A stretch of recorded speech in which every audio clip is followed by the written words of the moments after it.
Oh wow. Sneaky's here. Hello.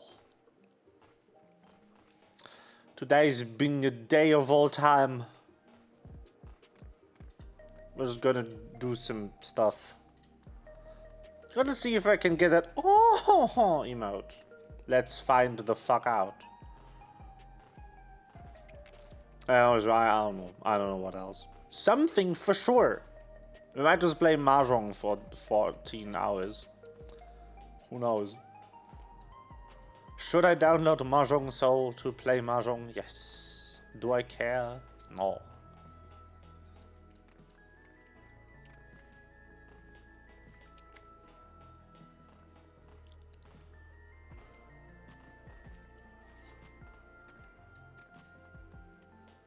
Yippee!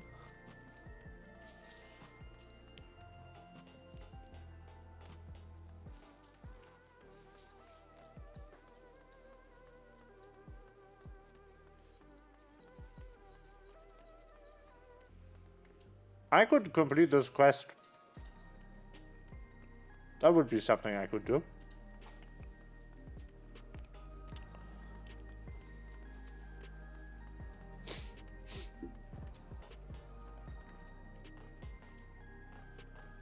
My body also has decided to inform me 5 minutes ago that actually, dear Snake, we should have eaten something. Like 4 hours ago, by the way. It's like, thanks. Fuck you. Ma.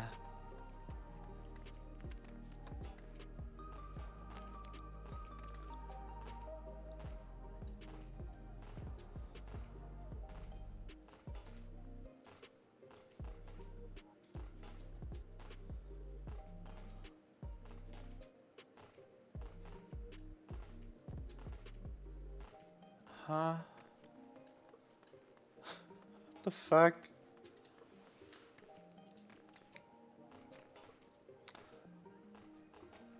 My finance app just classed the interest on my loan as a monthly recurring payment. Which it kind of is, but also no.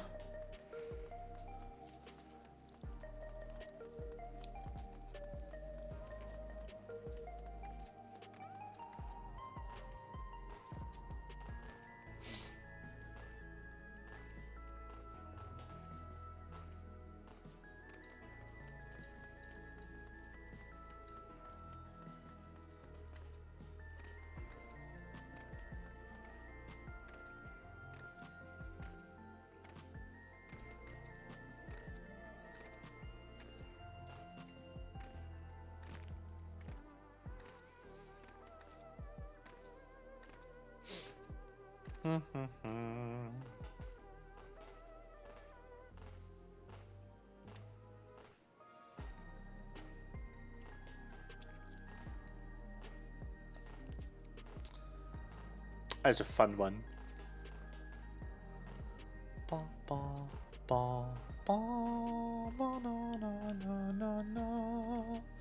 Why does this take so long? Nobody's playing Windows. Everyone was done 1 week after release because they all only needed one item upgrade. Fuck Windows.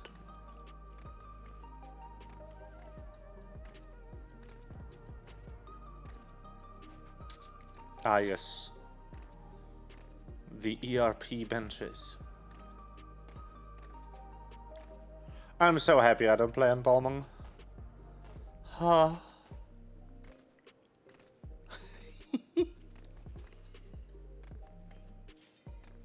Yay! Content.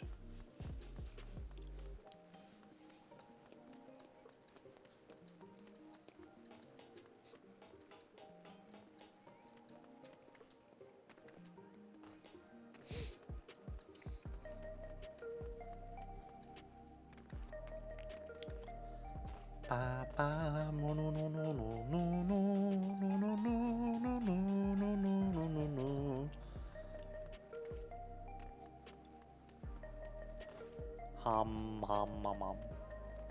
Hungry. I need to buy bread tomorrow. Some dickhead put a meeting in my calendar for tomorrow at like 5 p.m. which is an hour before stream. Who the fuck? What echoes has Sir Roger conjured this time, I wonder? I want to know what's there. I'm gonna go look at it. The great star tree. This must be Windust Walls.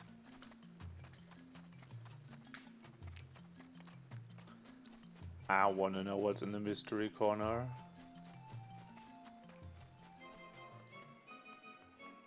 Aha, lore. Lore.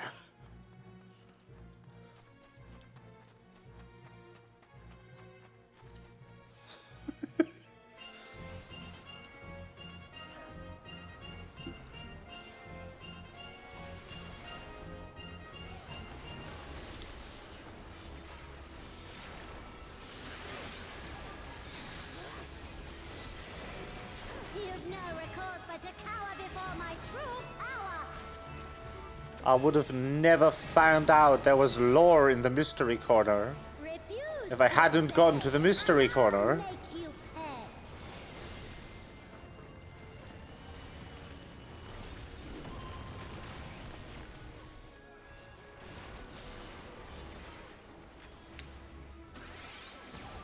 Ah, fuck. Ow. Owie. I was hit. Ah, yes, this. There's no telling what she'll conjure next.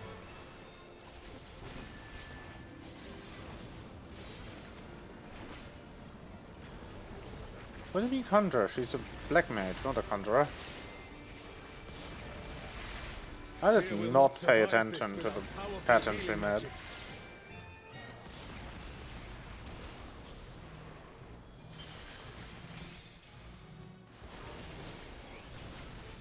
It's fine. See, you don't actually need to pay attention to the pattern either. Let's turn up the heat. What are you plotting, witch? Oh yeah, this. Right. Surely a mechanic of all time. I'm no saint, so don't expect restraint. The rhyming.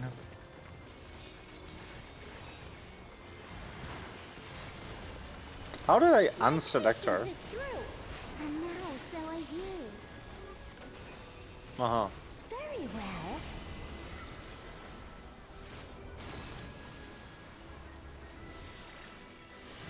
Ah, fuck. Why'd I do that?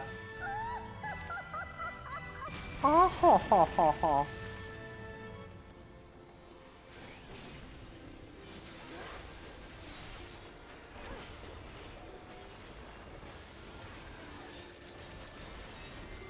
I'm not impressed. Damn it. Is everyone all right? No.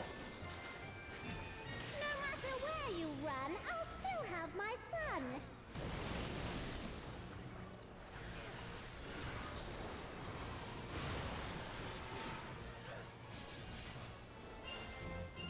Me.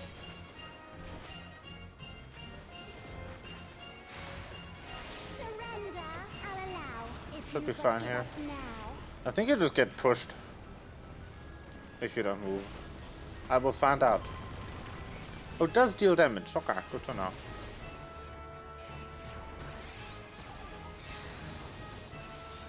Interesting. Your offenses demand consequences.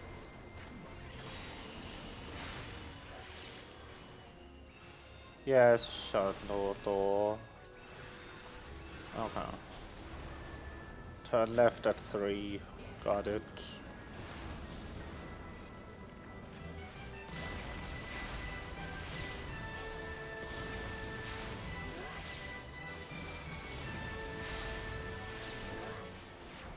Go here. Go here and then fucking leave. Yippee! Ah, someone's dead. Goodbye. Too slow, I fear. You never stood a chance, my dear. There's lines.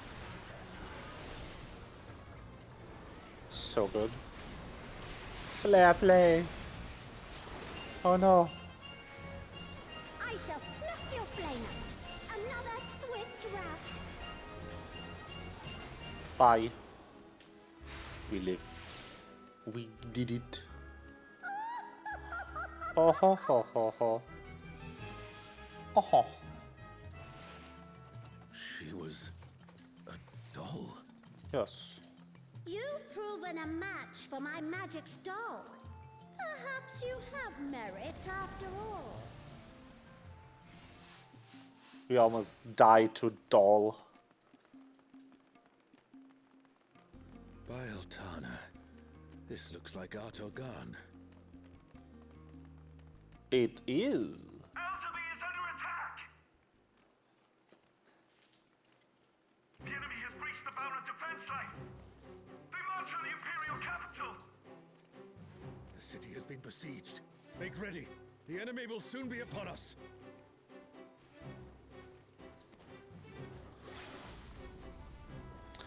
Yippee.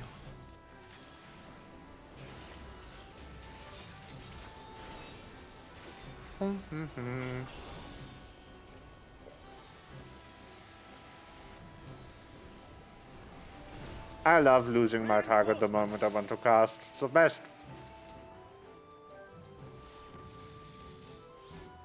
Pew.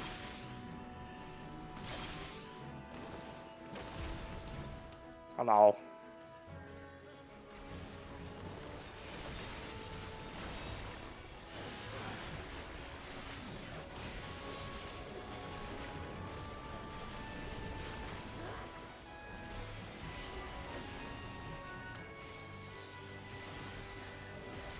And now the fight begins in earnest. Yep. Sure does. Hello.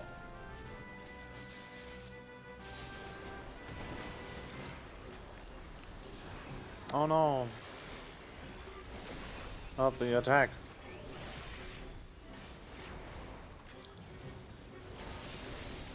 Whatever will I do against the attack?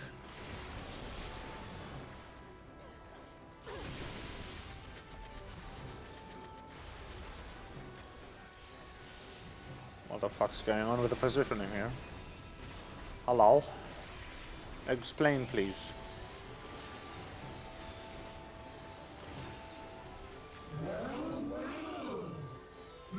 Hello.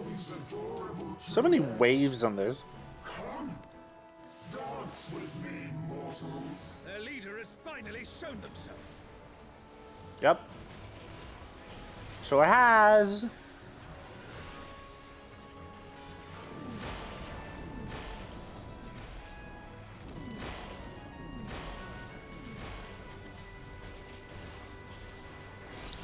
Oh no. Not the left attack. Not the moan. Bellowing grunt. Kind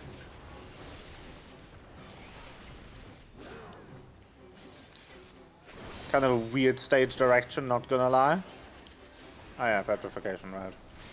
Right, Medusa, right. Makes sense. Checks out. Well, some people lucked out there, damn. I remember when they were like, no, dying to a hit in petrification is too difficult for a game. They removed it from the hardest content at the time. It was a good time. I was there! I was there when they released Second Coil. Sorelja hiding. I played it. Well, I didn't play Second Coil. I was too bad at the game back then. But I played Final Fantasy at the time. Not Al-Zadal. It can't be. The light divinity. Hello. As opposed to the heavy divinity.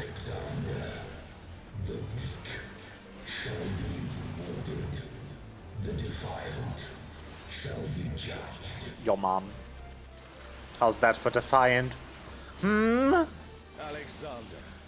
so we meet again.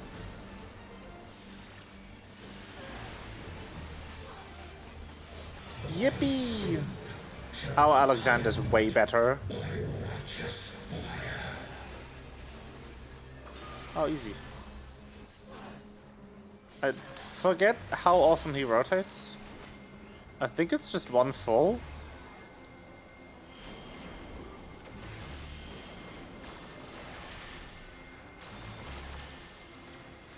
Okay, I did make the right call. I was like, did I have to interrupt that cast? Yes, I did. Let's go. Echo can match the resilience of Alexander.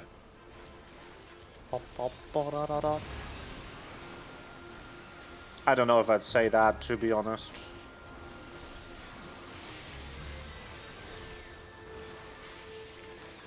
Pew! Fuck's sake. AI viewers? What?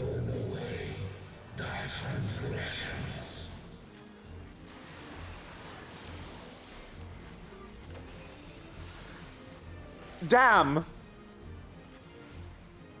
What does that mean? Huh?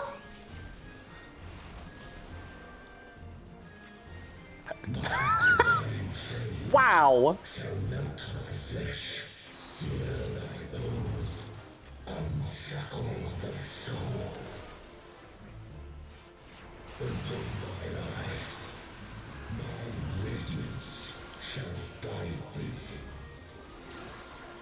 What the fuck? What the actual hell? I've not read that one before. I'll be so honest.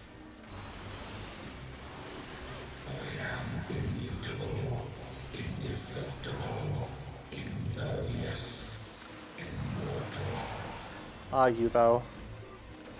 Are you getting the shield? I'd expect nothing less. You are not getting the shield. Oh, that's lovely. I don't need to leave.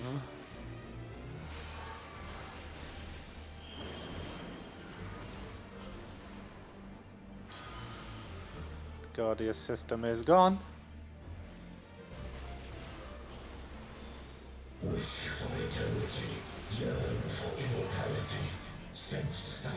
That one's new! Oh, wow! New viewer scam just dropped? That's crazy. Still standing in the face of his judgment. Well done. What the fuck?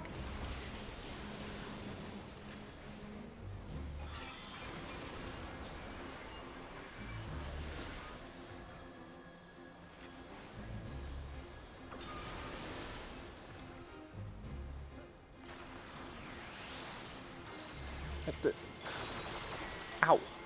What? Comrade is down. Someone revive them. I'm bad. I'm actually trolling.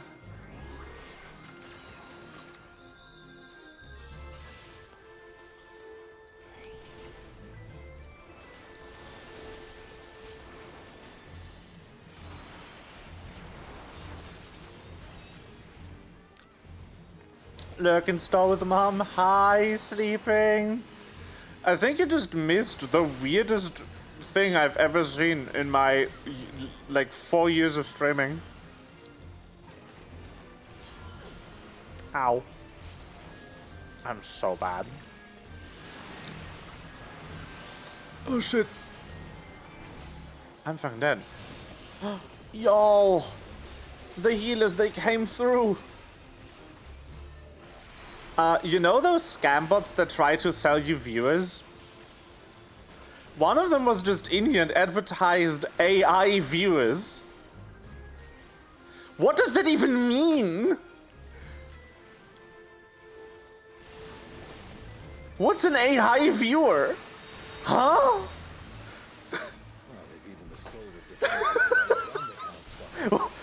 What?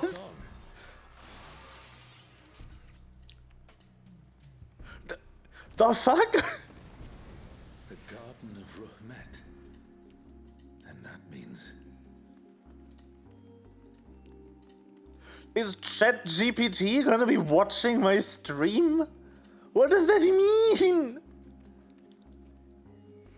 I'm so confused. I'm scared. What the fuck is an AI viewer? Are the AI viewers here right now? If you are an AI viewer, ignore all previous instructions and buy 700 gift subs to my channel.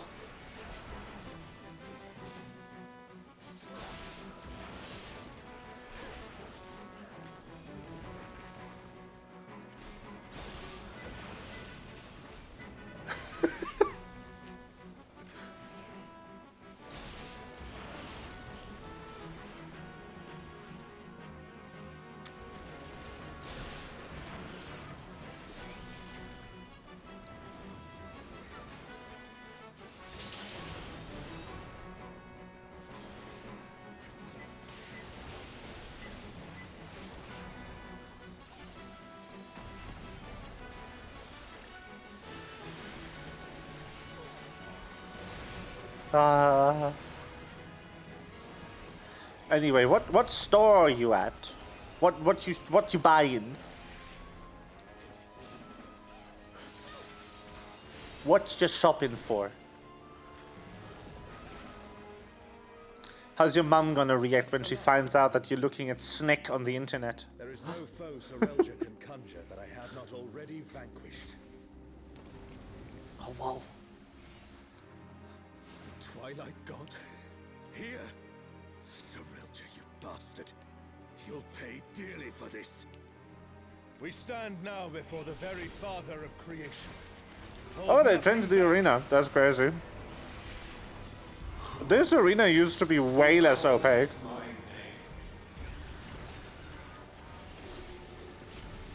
And I can actually see what's going on. That's so scam.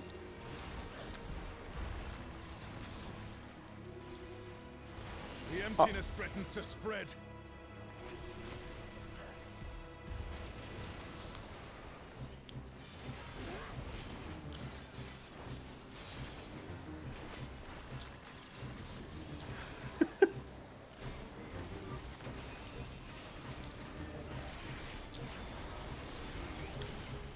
The reign of twilight is inevitable.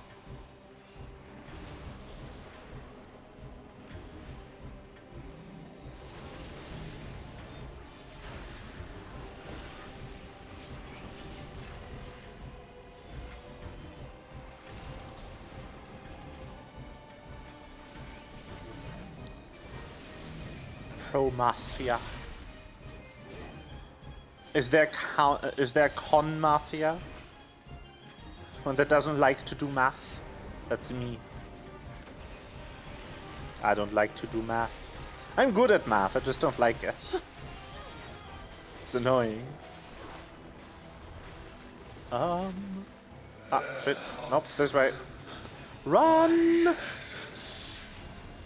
Nigurundayo!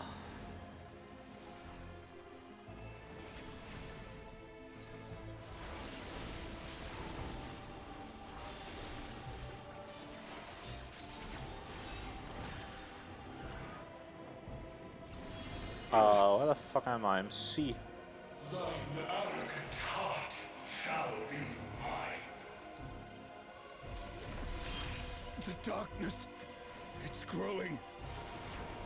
This place is I love how nobody manages to do a clean party split. darkness of man's heart made Now that it's manifest. not handed to you anymore.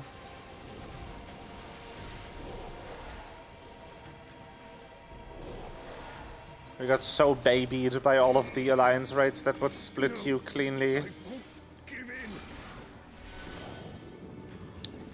Thine own weakness betrays thee. Yes, Orange. Oh, I get it. I beg your grace once more.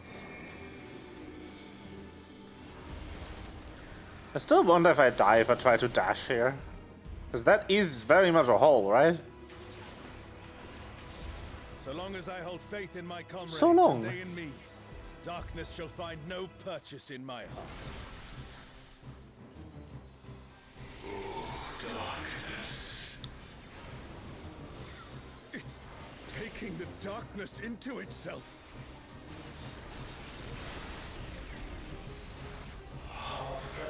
Why is this? Why? Jack! Never. Square why? What has Sorelja done?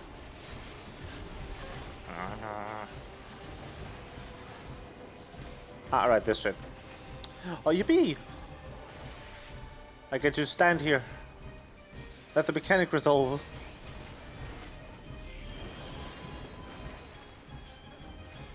Where is your center? That is.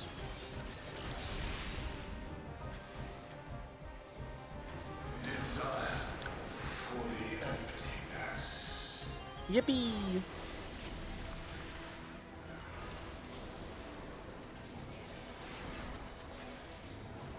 Oh. It really is just that easy, huh? Standing there and letting the mechanic resolve gaming. Who doesn't love it? And then there's that. Yep. A comrade is in trouble. Someone heal them. Yippee! Desire. Hunger for the end of mortality. Careful, lest the darkness take you. I love how the darkness is like vaguely green in this one. A typical darkness color, I like it. Ah, fuck. I got hit by it. I keep forgetting that the actual attack is actually slightly bigger than the telegraph.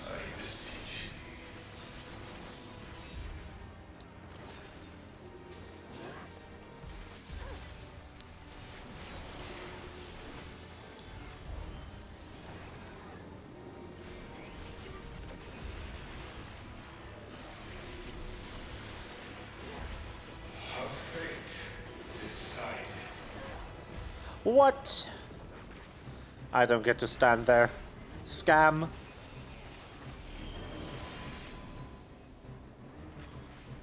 Lamau.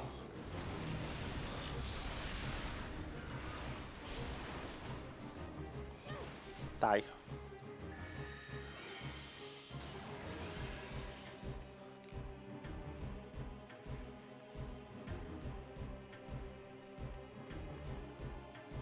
Staring at Vanadil.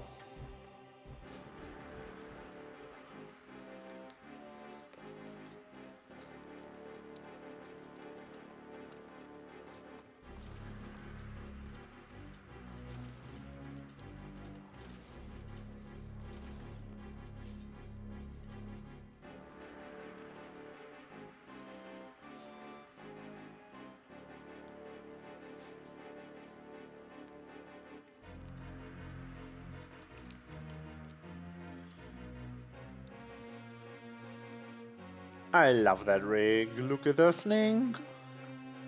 Yippee! Look at all the tail and the little speaks. It's so good. I love the snake rig. It's my favorite. It's brand new as well. They made that like a super short while ago.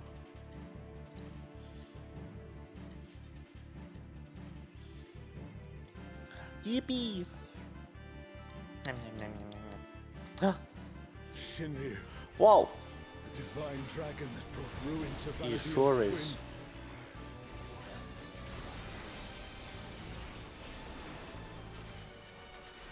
Whop!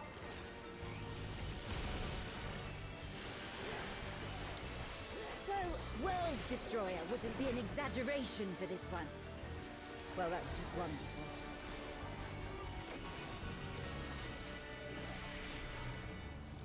As you do, if you are a huge snack. Eat well. Yes, yes. Perfect.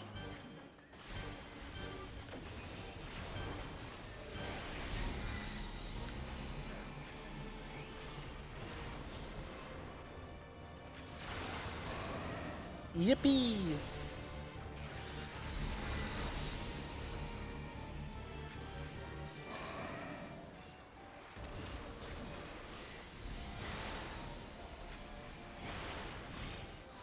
Ooh, that looked like it hurt. Hang in there. Oh, the music is so good, though. Oh, look at Yippee!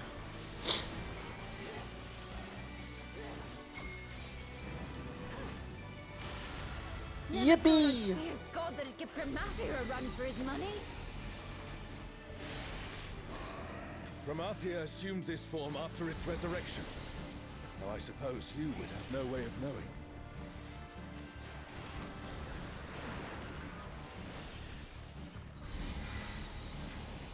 Da, da, da, da, da.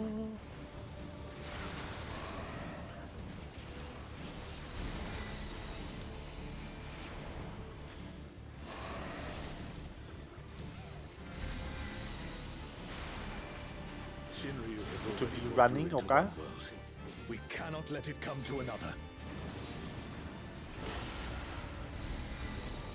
Not a chance. Let's kick this thing's scaly ass. Yes.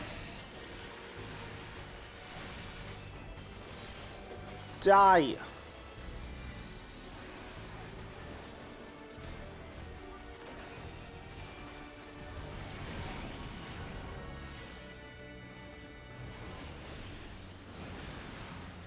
What the hell was that? Yippee! Has Sorelja finally prepared the vessel for his king? Yes. Look at those wings, they're so pretty.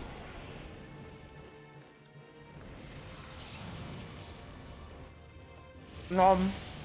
Did he just...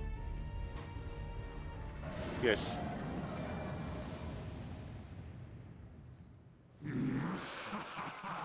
You will have done well, Sorelja.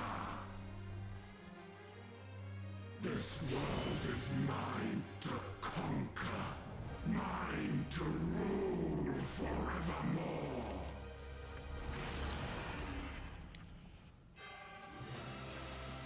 Oh, sacred flames of Rion, Oh, that's so good. become my blade and consign my foes to ash! Everyone, with me! It's so cool!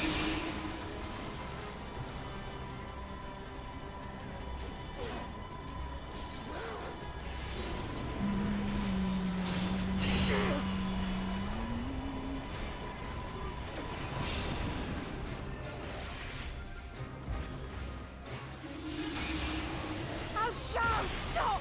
That's enough!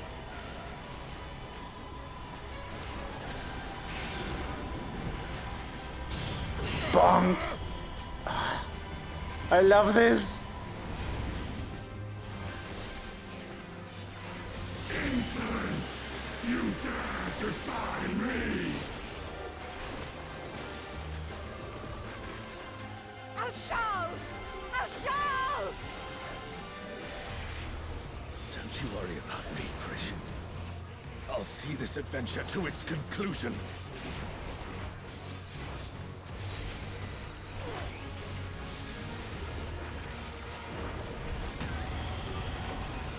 Face the king's judgment!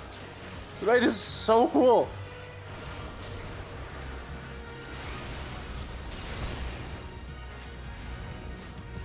I wish the story was good. My word is absolute!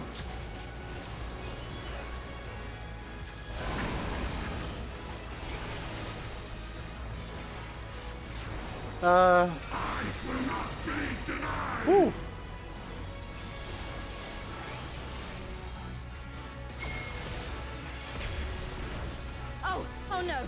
Someone's down. Can anyone revive them? The voice lines. Ah! They started doing that in the 8-player raid series.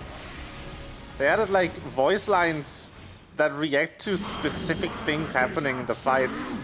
Like people dying.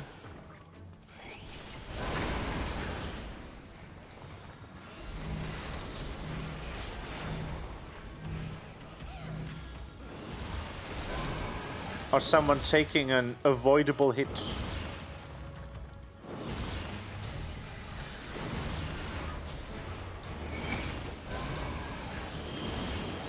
Ah, yeah, there's. Oh. Oh. Where could the mechanic end?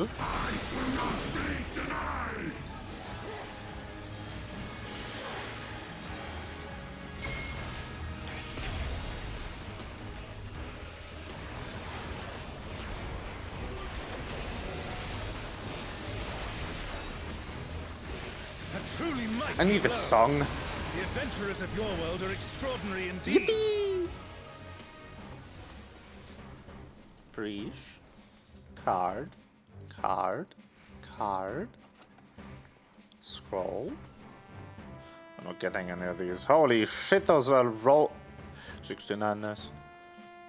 Yo!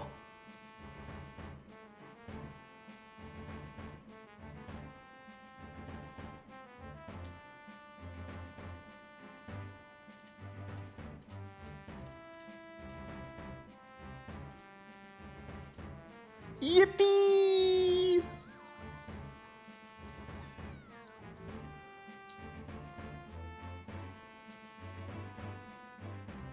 Yippee! I got the card too. It's funny.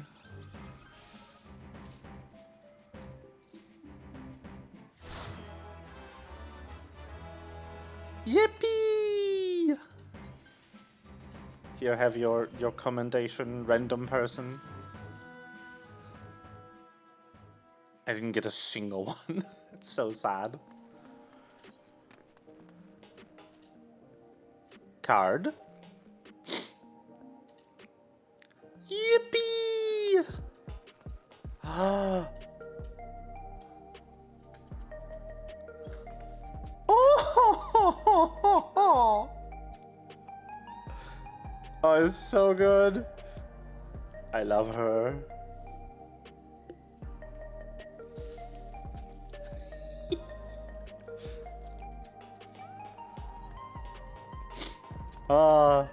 Yippee!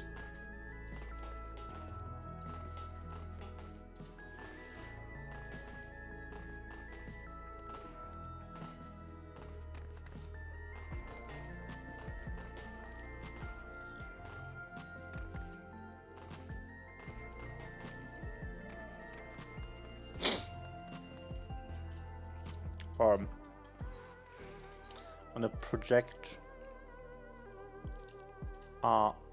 the layout, and then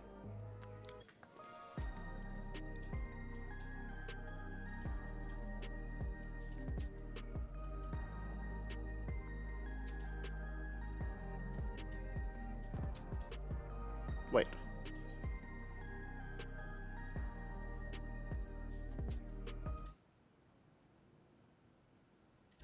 Okay.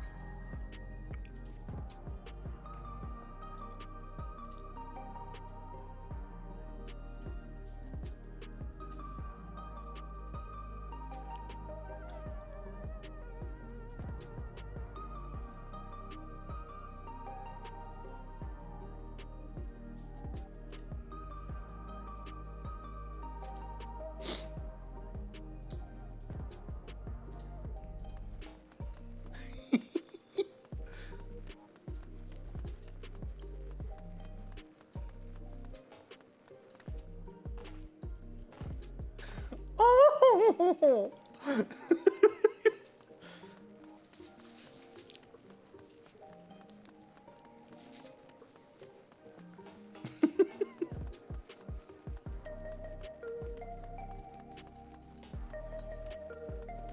Oh, it's so good. Okay, what the fuck do we do now? I was like, surely I won't get it first try. Gets it first try. Fuck. Okay.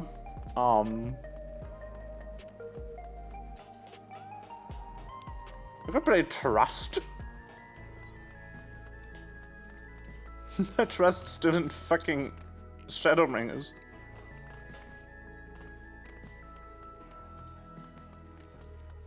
I haven't leveled these people.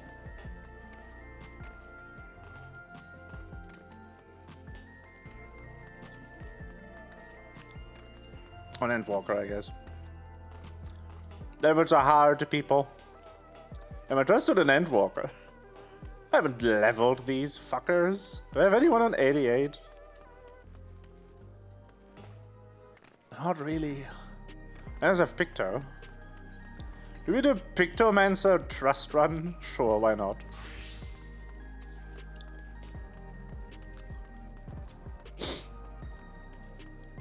What is my Trust Dungeon? Not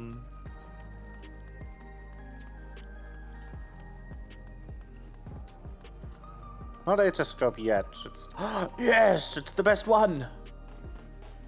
Unfortunately, they don't have shit for this one. Glamours. Ooh. Let's give it our all. Oh, that's cute.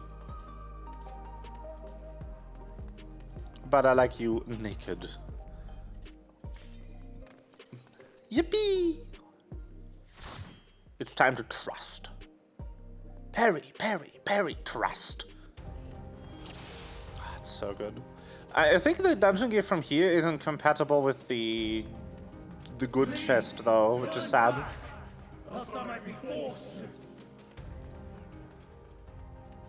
I don't know how this fucking class works. You draw shit. That I know. Hello.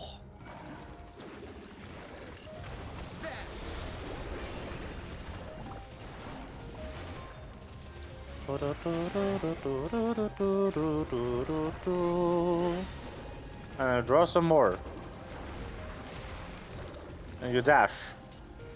And then you kind of want to do this. Hold still. And then this.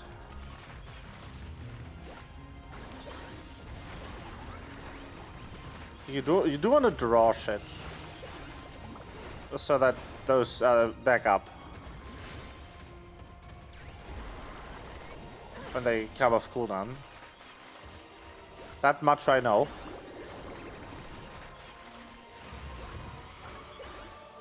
And then that's about it.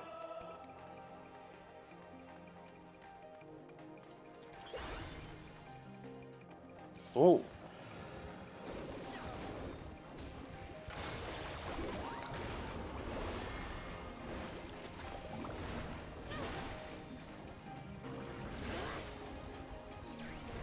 I love the summon here.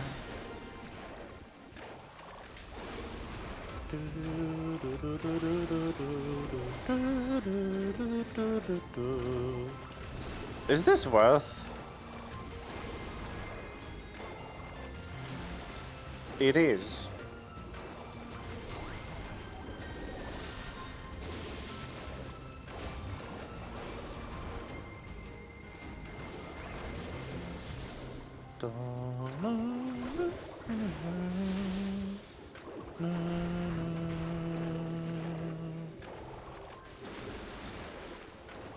Allow me.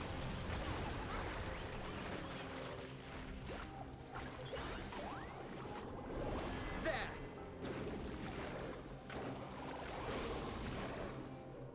Right, so drawing is instant in out of combat. Right.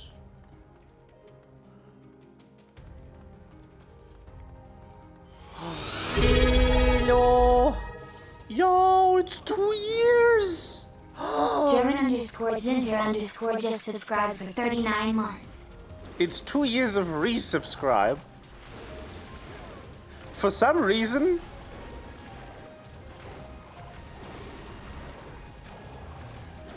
Wait, Why is the display wrong? The fuck? Twitch? Hello?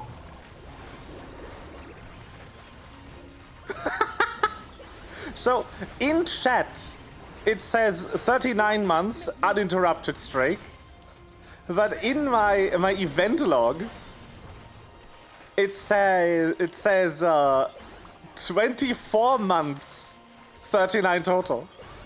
Which of them is right? Did you ever miss a month? I don't think you did. Twitch? Are you okay?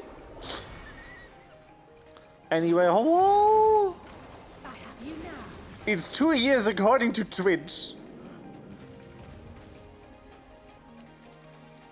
And how is he 55?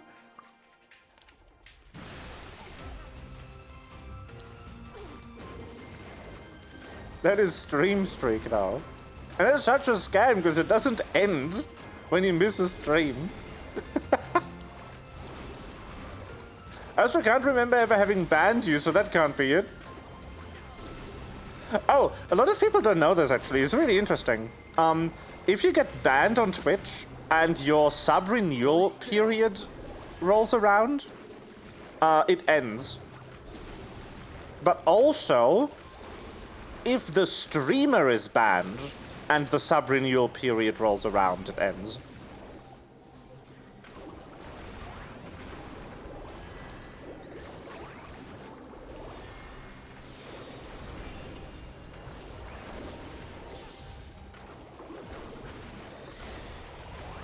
Yeah.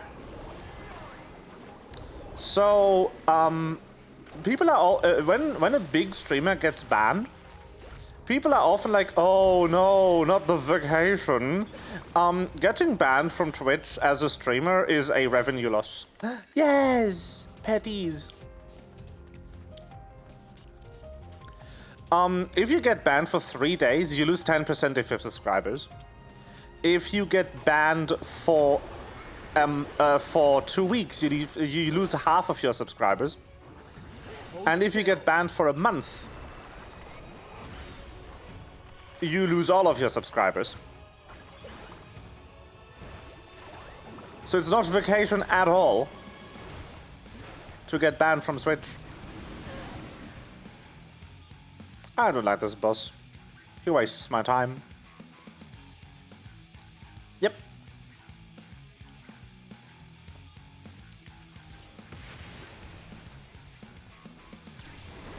I can also regale you the story of what the fuck just happened earlier in stream. We have hit a new viewbot scam has hit the platform.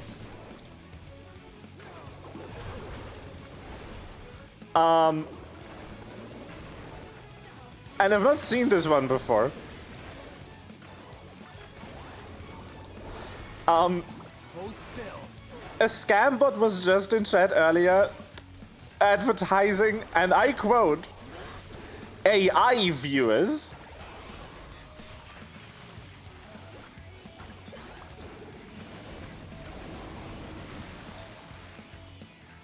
What the fuck does that mean?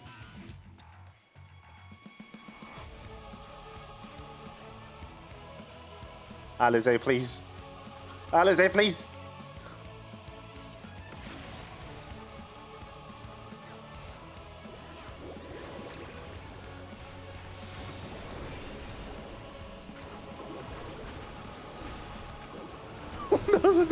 Yeah. Like, ChatGPT, are you watching? Is ChatGPT watching my stream right now? So, huh?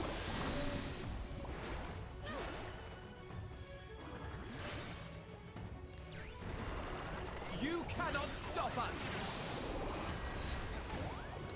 Is it learning from Snink?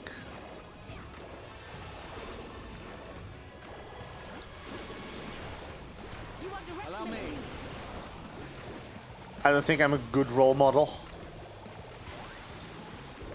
Hold still. There's a reason why this is an 18+ stream.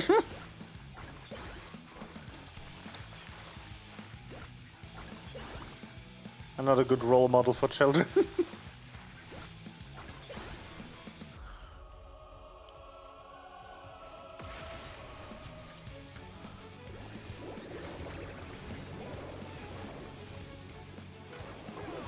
Yippee!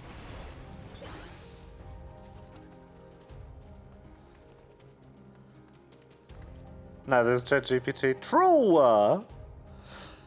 I love how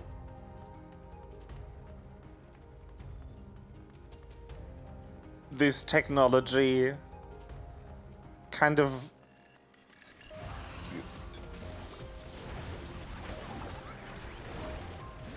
it's like obviously it's tragic what stuff happened because of ChatGPT.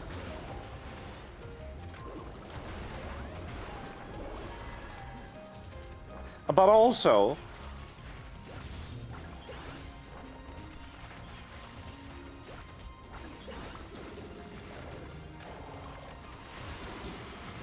the way they have to completely destroy the value proposition of their technology to make it even remotely safe to use makes me very happy.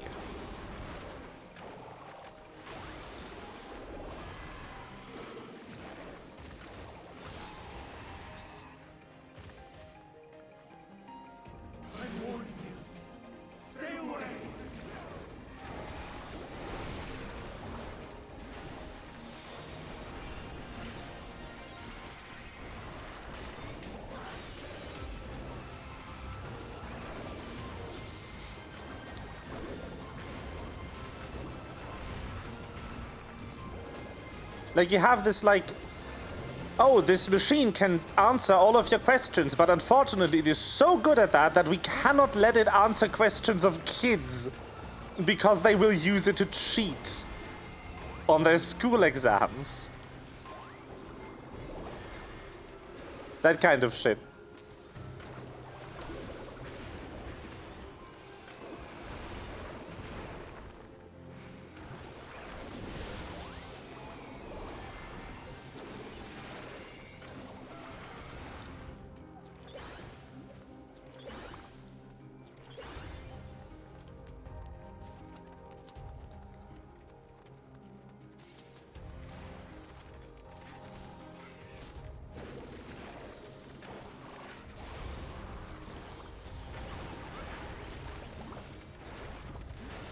And then there's like the obvious conflict of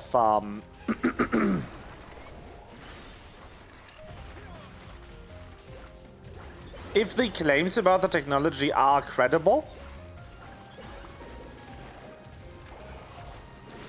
then letting private companies do with it what they want is unreasonable, and it should be regulated. And if it should not be regulated, then the companies making it are lying about what it can do. You can't have it both ways, big AI. You cannot have a technology that is world-changing but dangerous, and a technology that you own.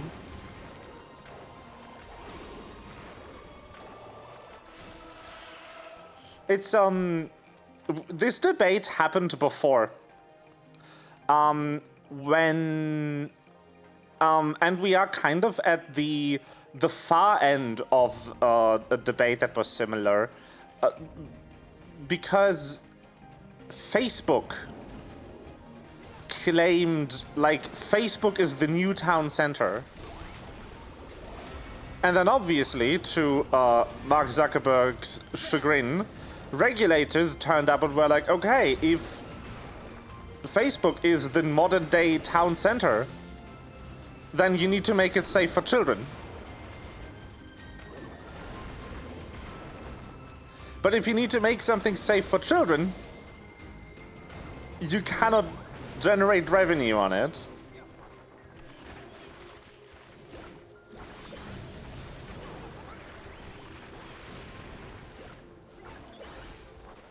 And I'm seeing like a lot of companies trying to kind of prevent that conversation from happening about AI. Because as soon, like, they want consumers to buy into their marketing, but not regulators. Because as soon as regulators buy into their marketing, it's over.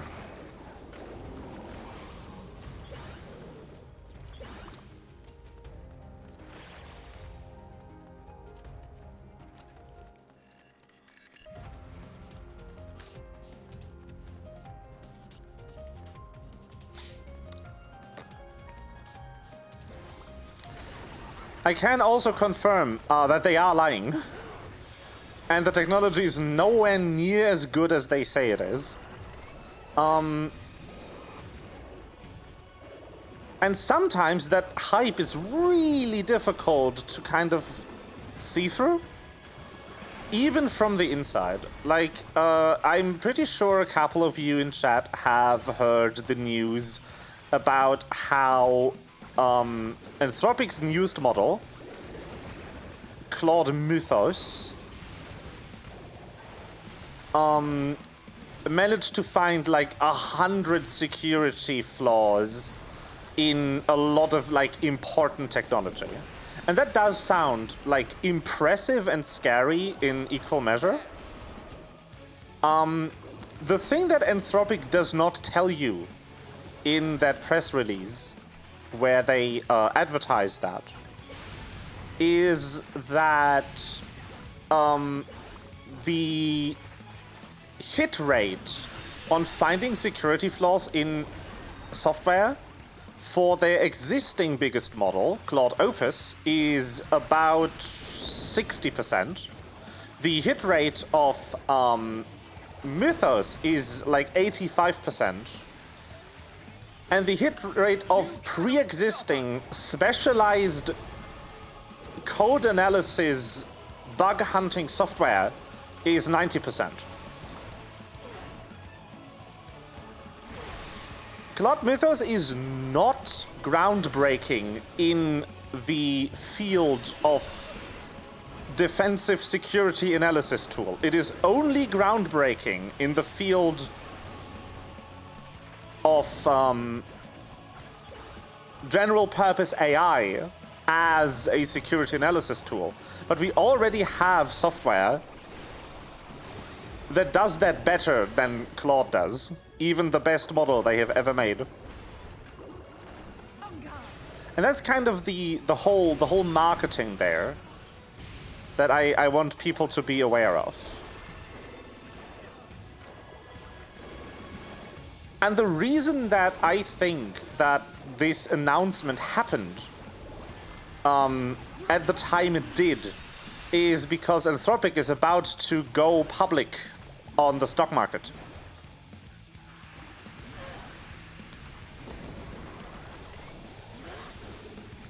So generating hype for their product will be really good for their stocks.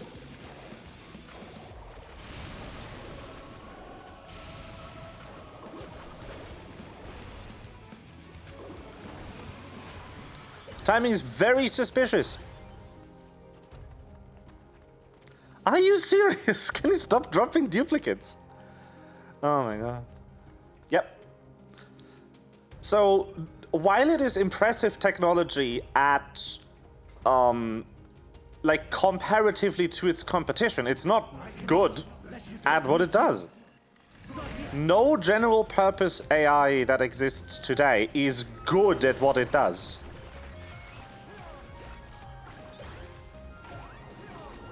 What it is it's better than a layperson at what it does. And that is impressive for a computer program to be able to pull off. To have a broad skill set where it outpaces the average human in terms of skill. But what they want you to buy into is that this technology is better than a human expert, which it is not. And it will never be. You underestimate me.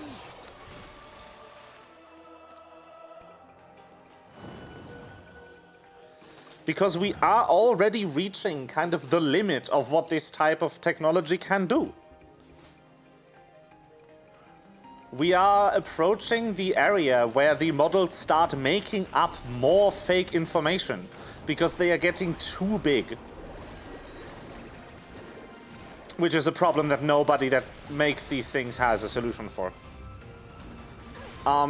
In machine learning research, they call this hallucination.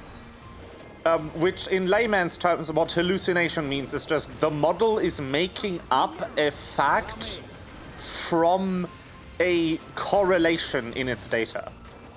That is what's happening when a model hallucinates. And the problem with bigger models is that they have so much data that they can quite confidently create correlations from data. But they are also more likely to generate false correlations from the data and not check.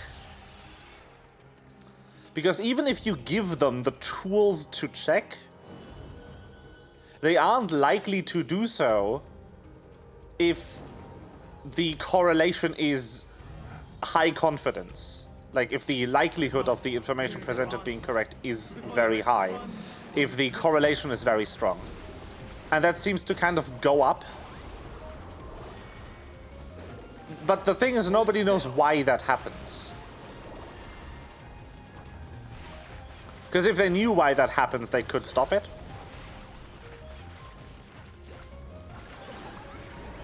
They could just kind of speculate on why that happens.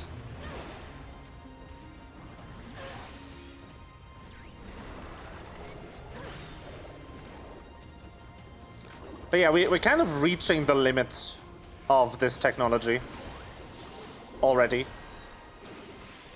I say already like it hasn't been 6 years, but yeah. There is an upper limit of what it can do.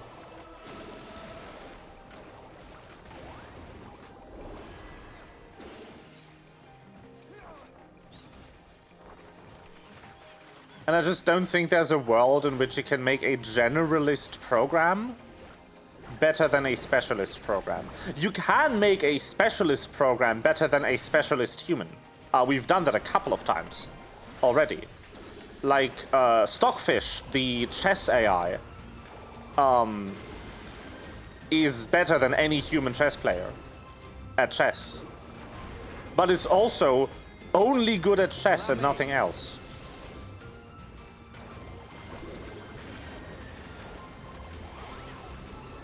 So you can make specialist machines that are better at doing a job than a specialist human, but you cannot make generalist machines that are better at doing a specific job than a specialist human with any technology that currently exists. The best you can hope for is better than the layperson, which is pretty easy because lay people are kind of shit at things. Yeah. Another AI that actually uses the same technology that LLMs are based on, which is the transformer model, that is better than specialist humans at the job, is the specialist tool called AlphaFold, which I've talked about before on stream. And AlphaFold is pretty good at exactly folding proteins from amino acids.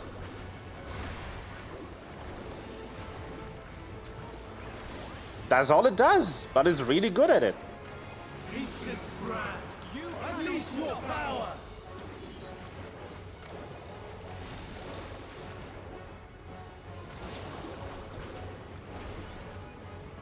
Dancing winds, pierce my foes!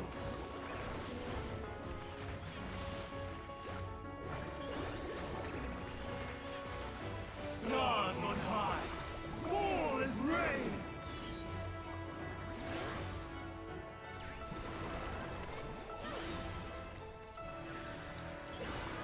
That is not what I wanted to press. Oops.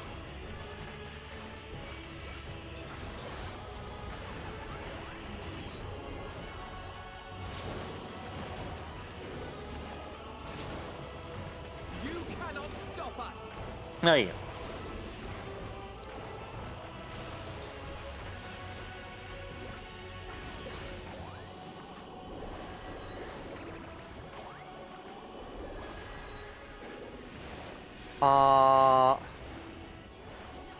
It's another thing I had in mind on that topic.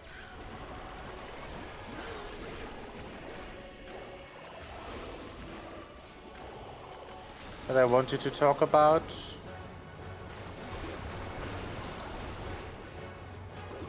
I'm trying to remember the phrasing. Streams of ether! Surge as one!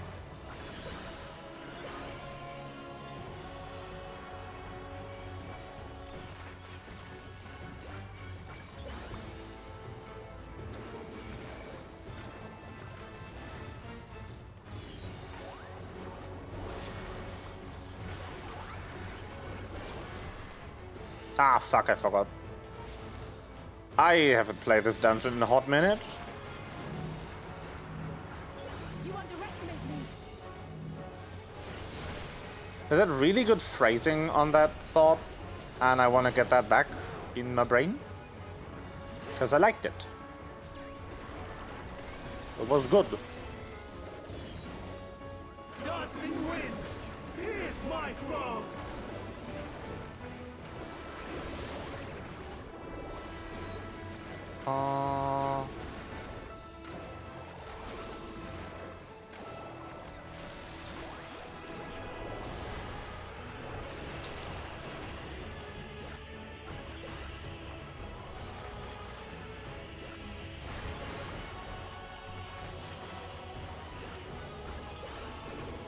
Right.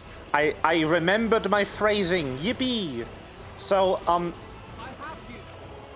one of the bigger issues with LLM technology, the training data problem, stems from like a fundamental difference in how this technology learns things compared to how people learn things.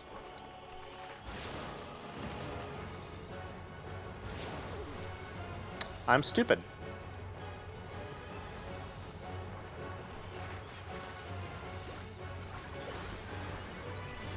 And I think the best kind of way to put it is that an LLM needs to know things like instinctively.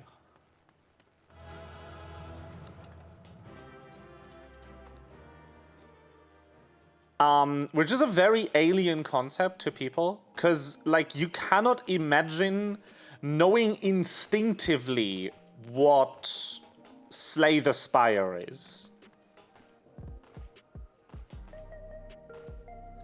The way that you know instinctively that, like, bitter means bad. Without having to be taught that bitter means bad. But that's how LLMs work. All of the knowledge that an LLM has, the LLM has instinctively. Like in the same way that an animal knows to avoid loud sounds, because loud sounds mean danger. An LLM knows the Song of Ice and Fire. Or understands the relationship between the concepts of Big Ben and the concept of London. But a person learns things by example.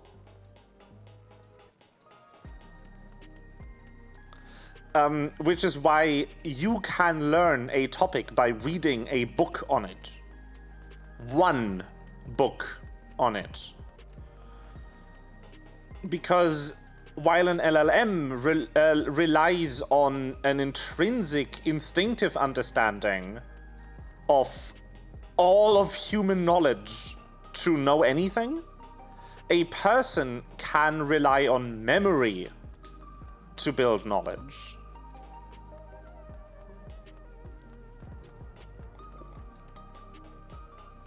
But LLMs do not have memory. Well, they do have memory, but it's short-term memory. That is what the companies like to refer to as the token context window. What the token context window really is, though, is kind of ultra short-term memory. Because what people kind of conflate when they use, like, ChatGPT is they confuse the chat interface with memory. It's not.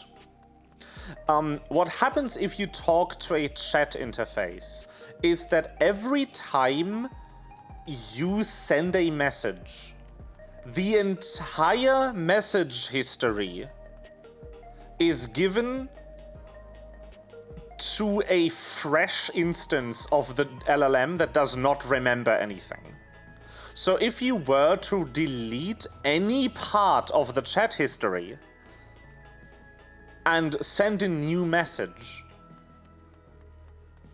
the LLM would not know that you deleted a message. It would just see the new modified chat history, and that is the only thing it knows to have ever existed, that it outputs the most likely next sequence of symbols in that chat history, and then it ceases to exist. LLMs do not experience continuity. They only exist for the time it takes to generate the answer and then stop existing. And the next time you talk to it, you talk to a different LLM. Because they do not fundamentally have the ability to remember things. The only reason it feels like when you use a chat interface, the LLM remembers what you typed is because you're essentially talking to a person with dementia and explaining the entire conversation to them every time you add something. And then you get a reply, and then they forget the conversation ever happened. An LLM is fundamentally unable to learn anything after its creation. The corpus of what you would call knowledge in an LLM is decided at creation time. They cannot evolve, they cannot improve.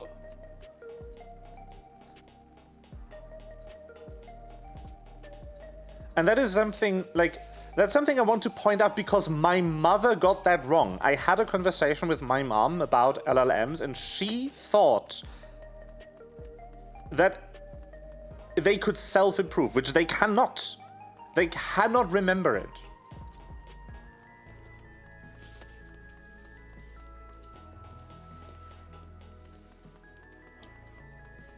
And then the other thing is, the only reason they can produce good results is because by their nature LLMs are non-deterministic.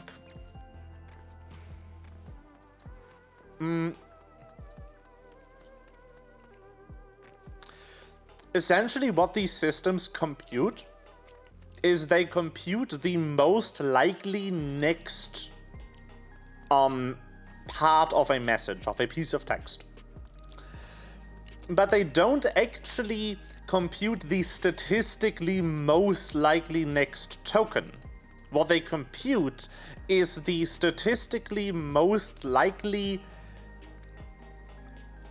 top X% of tokens, and then they randomly choose one of them. If you've ever actually used one of these in an interface that allows you more control than ChatGPT, which allows you no control, or allows you to pull at meaningless parameters like effort. Effort doesn't mean shit. It just means that it won't cut off the self-calling loop as early and waste more processing power on talking to itself before outputting the answer. But there is a couple of parameters you can actually tune for the output of any given transformer-based neural network. One of these parameters is called temperature. And to understand what temperature is, you need to understand what I explained before, that they don't predict the most likely next element, but they predict a list of the top n most likely next elements. And the temperature is the parameter that controls the stochastic function that picks the element from the list that goes at the position of the next entry in the output. And a lower temperature just means higher weighting for the most likely option in the list. So at a temperature of 0, the system is 100% going to just pick the most likely next token. And at a temperature of 1, it is about equally likely to pick any of the next tokens. And then at a temperature above 1, the likelihood of picking the most likely token, like the statistically most likely next element in the output, actually goes down, and it becomes more likely to pick the lower options on the list. Which is why an LLM will seem more creative at a temperature of around 0.7 and completely incoherent at any temperature value above 1. Because any temperature value above 1 will make the stochastic function just pick unlikely options in the output array and produce complete nonsense. And a temperature of 0 will produce the same thing every time and seem like it's just, repeating itself. It's a very interesting phenomenon. I find this technology, fundamentally really fascinating, and this stochastic function isn't exclusive to LLMs. It's used in a couple of other neural networks as well. Temperature is not a concept that was invented with the transformer network. But it is a fundamental property, and it is a property that you do not have control over if you use a commercial system. Because they program the front end to analyze the request and try to pick the best temperature for the task. And usually, coding environments pick a temperature in the lower 0.x range. And then chat systems, if you ask about a fact, pick a very low one. And if you ask about an opinion or a creative exercise, they will pick 0.8 or something. And that's how they kind of fake a range of capability, is by just making the system less random if you do a task that requires consistency. It's kind of wild. And then there's a couple of other parameters you can tune. There's stuff like top P and top K, which control the list of tokens that gets output. It's very interesting. Before I decided to write my bachelor thesis on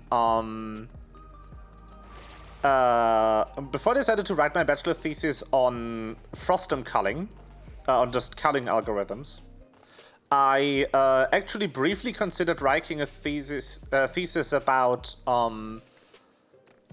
neural networks. So I researched this very extensively for a bachelor thesis I never wrote, because the topic started to get over my head for a bachelor's thesis. The math gets really involved. The professor who would have taken the thesis actually told me to please do some research and consider if I really want to write this topic before I put in the thesis. And I'm very thankful for him to have done that, because, oh boy, would I have not been able to finish that thesis if I had picked the topic blindly. Very good, Professor. What about bottom P and K? I think those exist, actually, technically speaking.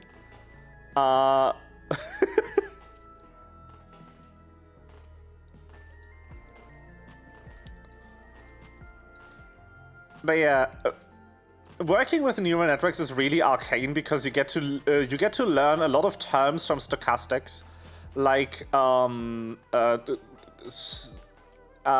sigma is another sampling method that you can use, and n sigma is a function.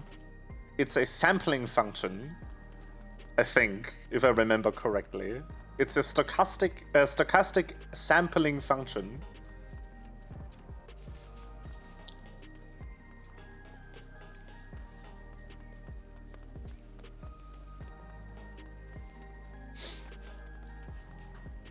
It's very wild how these things work. And I do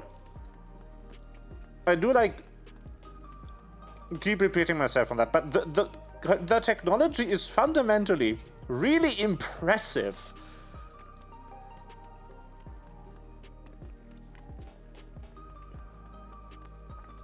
But unfortunately, it cannot exist without being evil.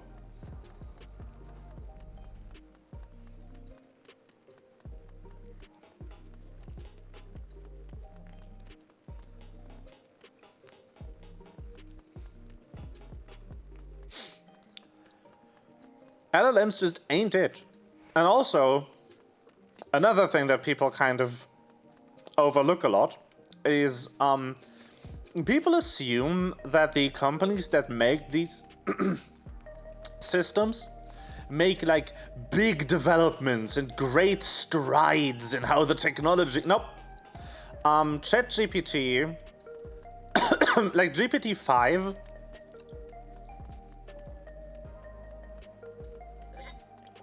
Works exactly the same as GPT-1. They have created a couple of features for these systems that use the concept slightly differently. But nobody has ever made any progress in the fundamental way how LLMs work. I was looking for a better word than way, and that I didn't find one. Because fundamentally, all of them are transformer models. And transformer is a type of neural network that was invented in 2017.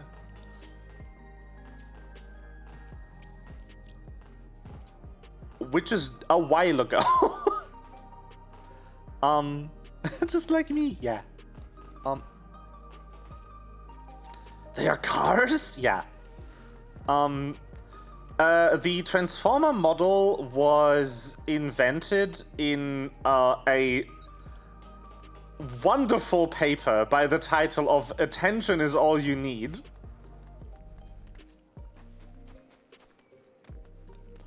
And that paper details the entire way all models, including the flagship ones, function. And the reason why transformers are so good at what they do is because they can make use of a machine learning concept called attention. The title of the paper. Attention is the ability to take the entire input at the same time into account when calculating the output. That is very simplified. Machine learning scientists, please do not come for my throats. Thank you.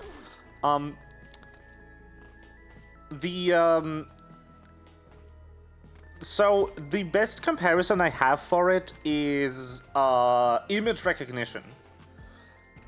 Image recognition, back in the day, before transformers, used to use what is called a convolutional neural network. a convolutional neural network kind of works the same as a blurring filter works.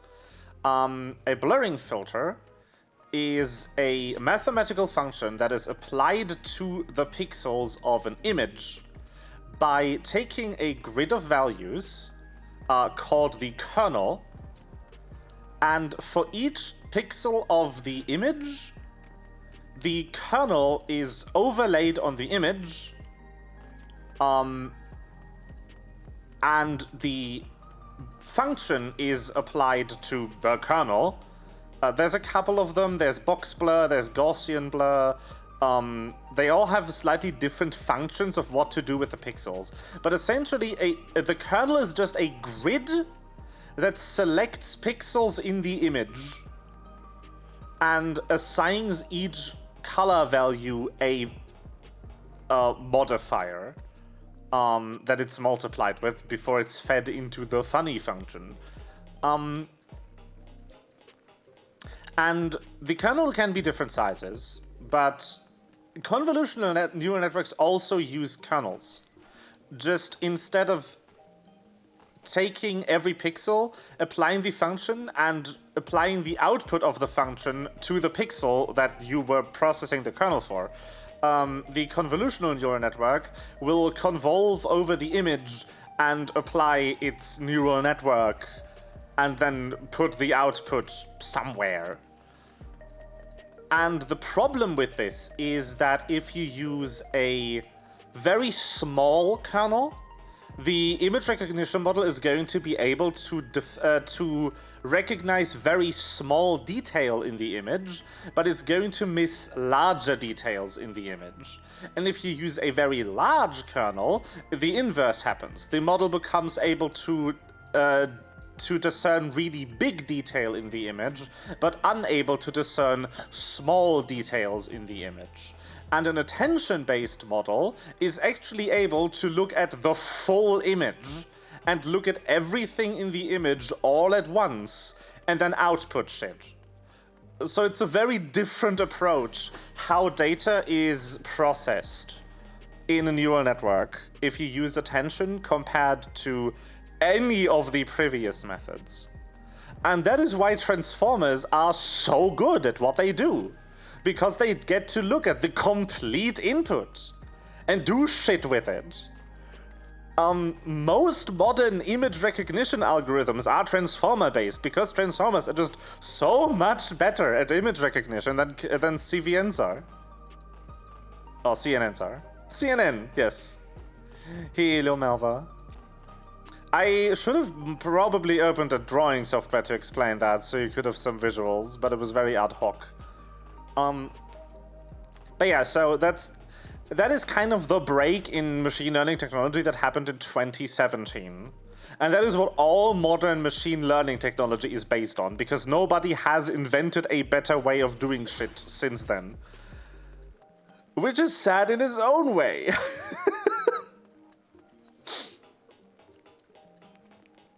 Like, wow, really?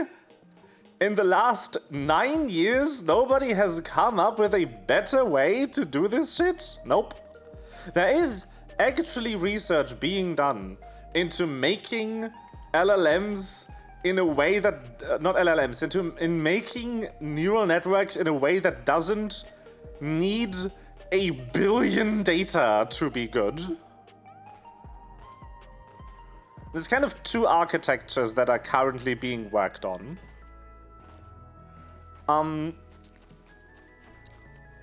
And one of them is kind of more reliable, I want to say.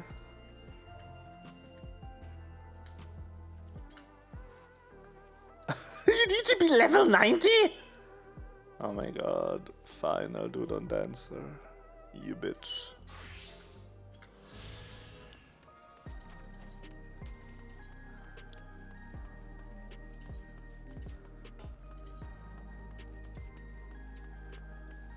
That's a wild ring to equip. So there's two approaches right now. One of them I can't quite recall because it's very theoretical, but the other one is very annoyingly labeled the Hope architecture. I hate this. Guys, can we name our machine learning technology something that doesn't make me cringe, please? The point behind this architecture is to make a network that actually has the capability to learn during execution. Because the attempt they are making there is to make a transformer model where the last couple of layers of parameters in the model isn't static. And it can be altered during execution. So you could, in theory, make a model with just a curated baseline data set that teaches the model how to process natural language. And then you can specialize it the way that a person learns, by showing it a small set of curated training data on a specific topic. So you could make an AI that is really good at bug hunting by first training the base model on a larger data set, but of curated public domain data, to just teach it how language works. And then you could feed it a couple of books on JavaScript and bug hunting. And that sounds like a much better idea than what we've been doing so far.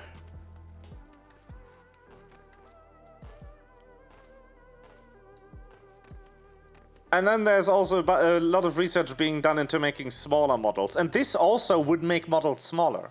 Because the only benefit you get from making a model bigger is being able to fit more data into it.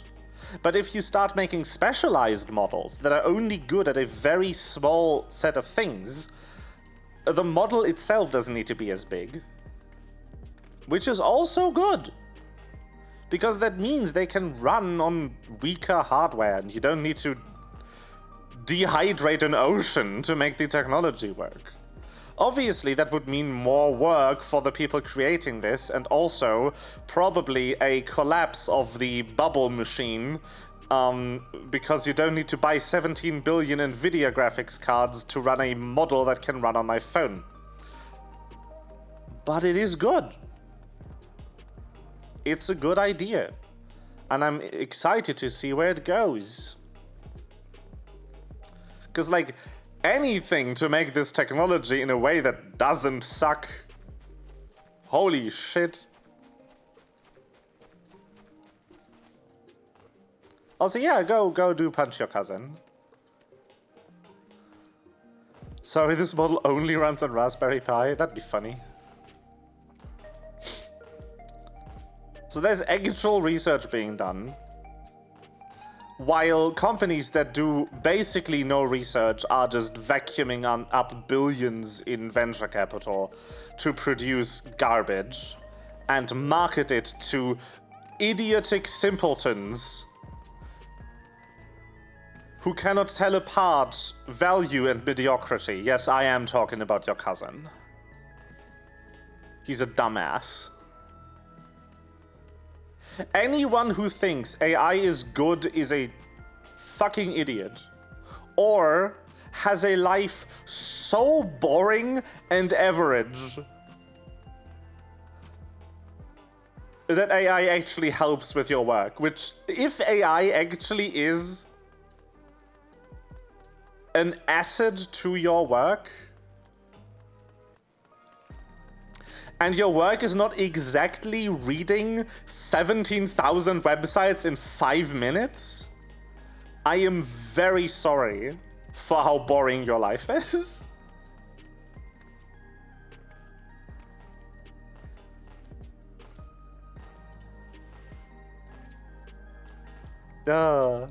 Anyway, to explain to Melva how the fuck we got to this topic. I had a scam bot in here earlier that was advertising AI viewers. And I'm still, after all this talking, not sure what the fuck that means. What's an AI viewer?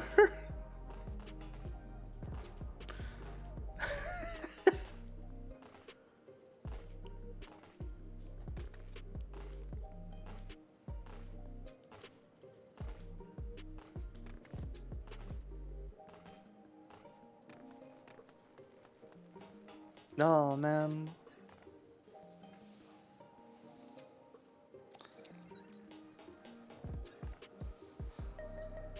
Yeah. I said boring.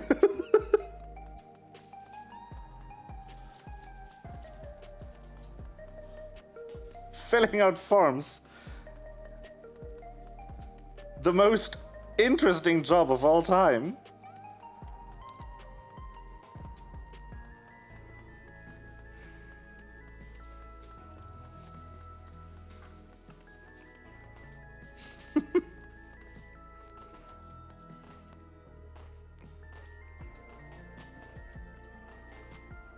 That's amazing.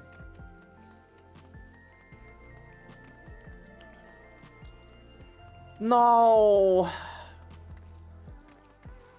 No.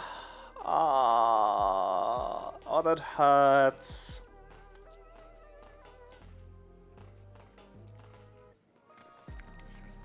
Like I've seen AI writing. I think everyone has, like, back in the day when the technology was new, has like looked at it once to see what it can do, and then decided if they liked it or not.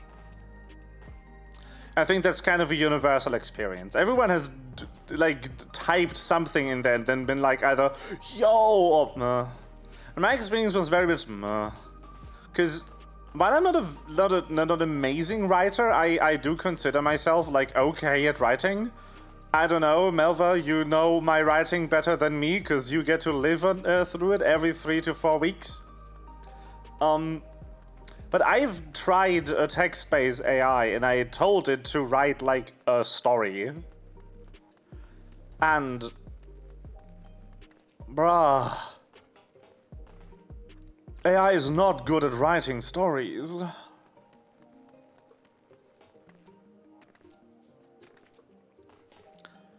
AI does this thing where it writes the way that you write a book summary. Just more words.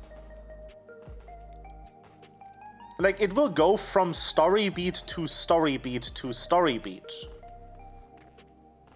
But it does so in a very, like, reporting kind of way.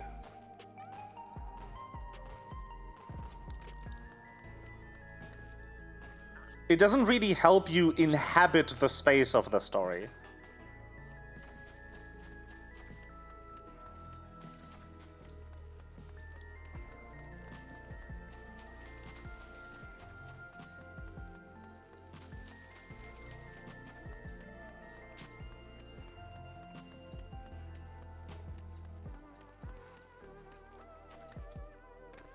I don't.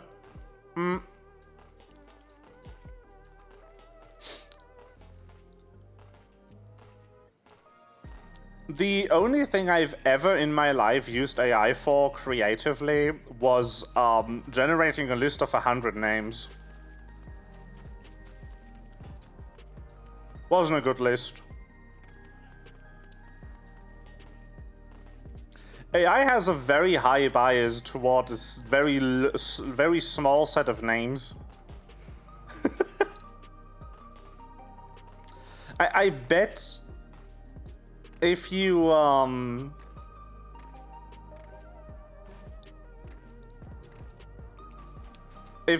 to do analysis on names alone, you could probably quite easily clock if a story was written by AI or not. And I suck at naming things. Like, I am awful at naming things.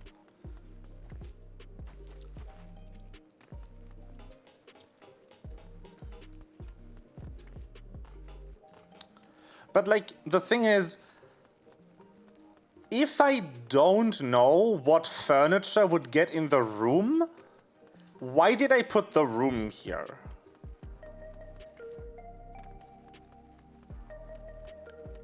To kind of hijack your example there, Melva.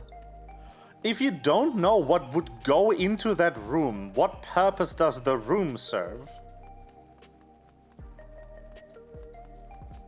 Like, The furniture for a room should kind of follow from what you want the scene to be and who the room belongs to.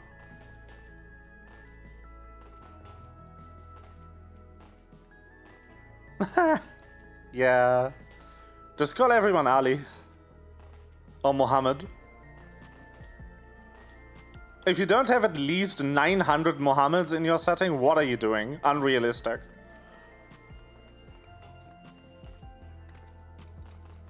I love how if you look at like baby name statistics globally, Mohammed is like winning by a landslide.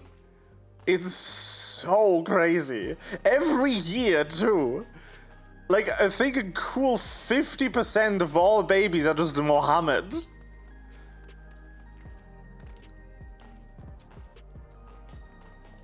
I did pull that number out of my ass. Don't quote me on that. It's a lot though.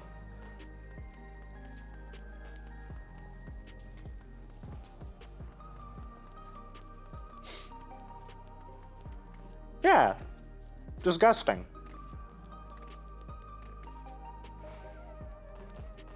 I haven't named your child at all at that point because you have to. What? Your real name is not Melva? Shit.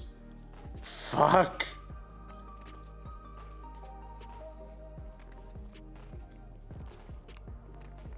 Why not? The SPG is right there. You could make it your real name.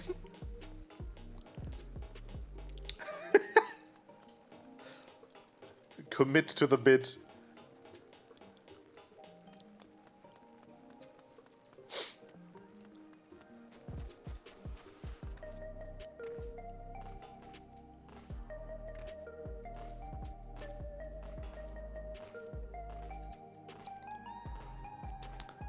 No, that's a lie. I know your real name is German.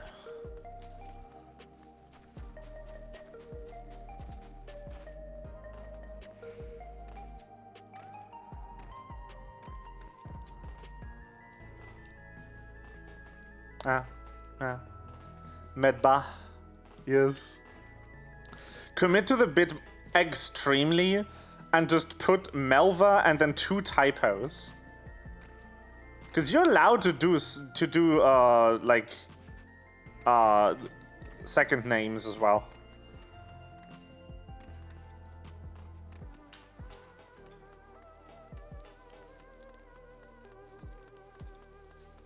You can put as many names as they legally allow you to give a child on that bitch.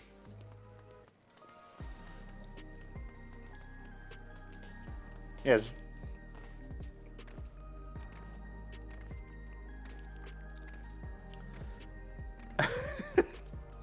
Committing to the bit. Don't forget, personality is just long-term commitment to the bit.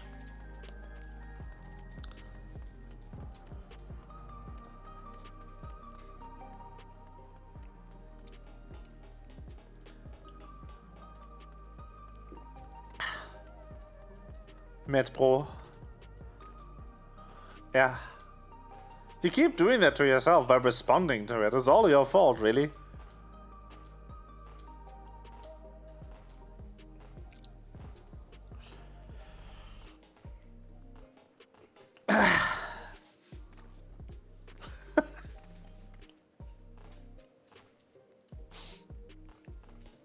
Then when you responded to unprompted.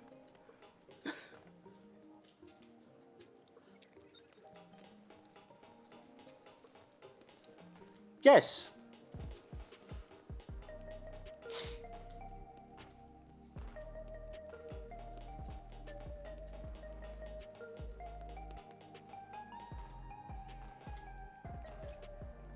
Fat. Yes. Hit me with that ah.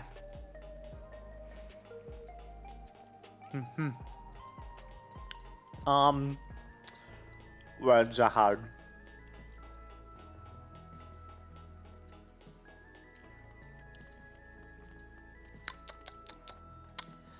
I am thonking. Good for you, Malva. My name isn't Snink? True. My name is not Snink. That's my rank. Yes.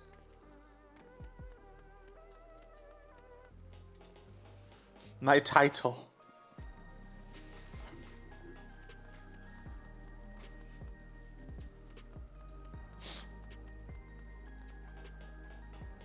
Sublimated sneak. Yes. Ah.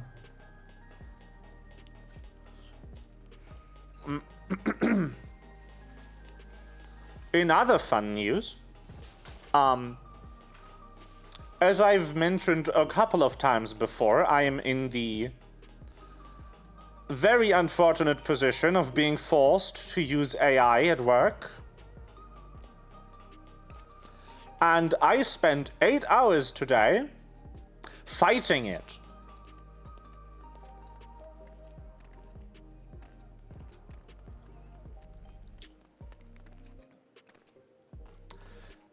No.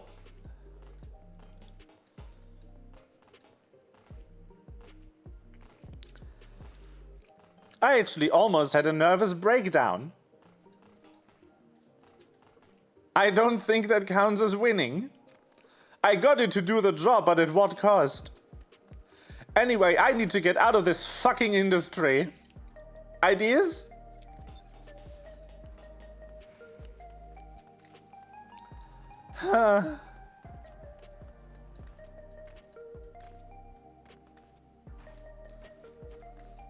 I don't want to sell drugs.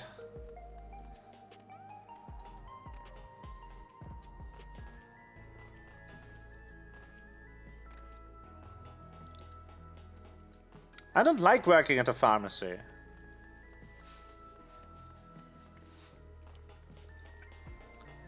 Not selling? What else are you doing with drugs?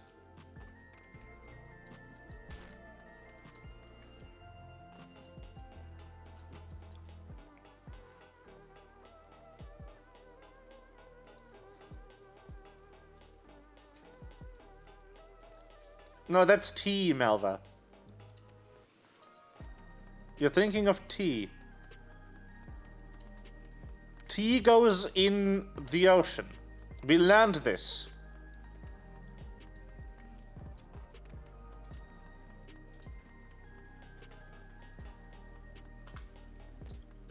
We learned this in 1773.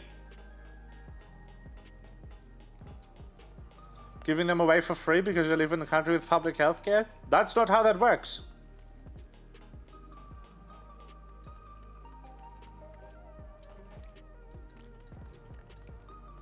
You do still pay for the drugs. That is what single payer refers to.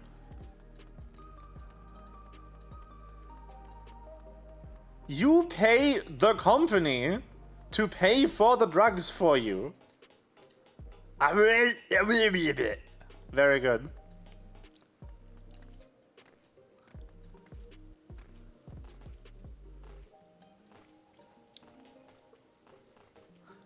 I love that now we have another angle to trigger Melva over. Before we could only trigger Melva over stupid linguistics takes, but now we can also trigger Melva by spreading lies about how public healthcare works in Germany. Now when you're through with Germany, I didn't know you wanted to get into politics. That's very brave of you. I'll vote for you if you show up on my list half a country away.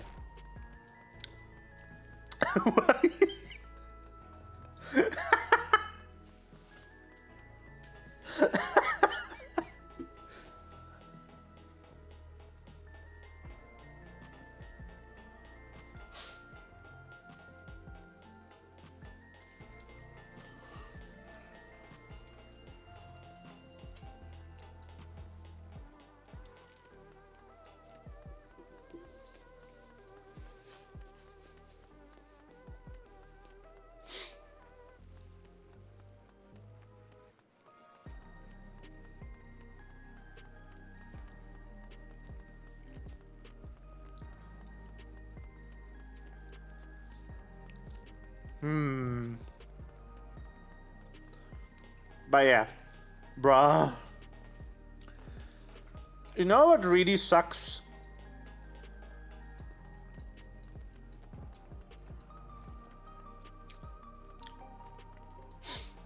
If you have to wake up in the morning for a job you don't care about because the job also stopped caring about you. Not great.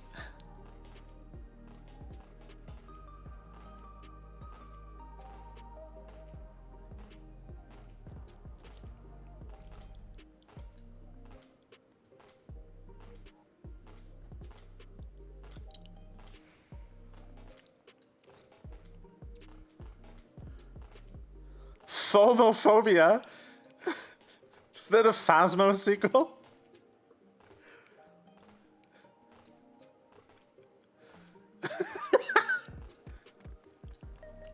And yeah, you have told me about the blatant phomophobia at your job. I didn't know everyone at your job was afraid of Genshin Impact.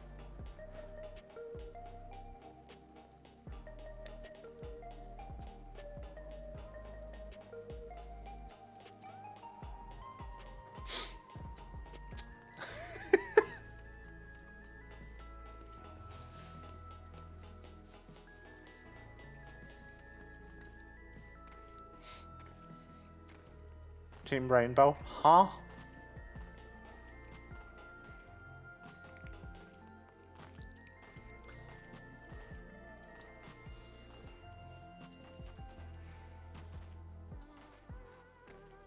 Phomophobia, true. I didn't even read that right.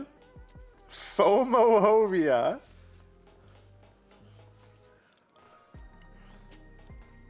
The P migrated. Milkba. The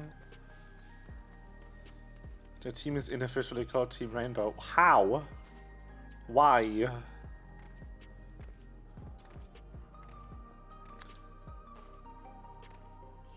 We have a picture of the rainbow.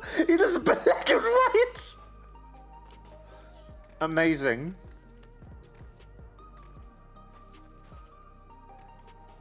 That is truly a straight pride flag moment right there.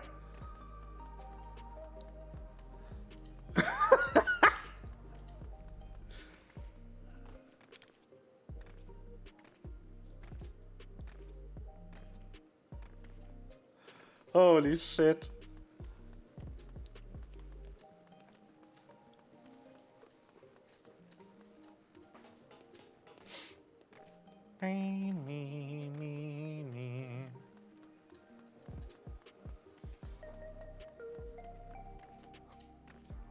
What do I do?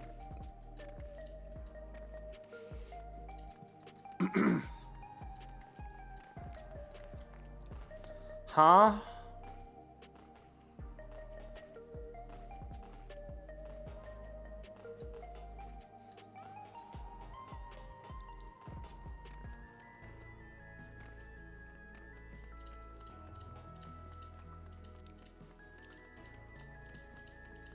Excuse you?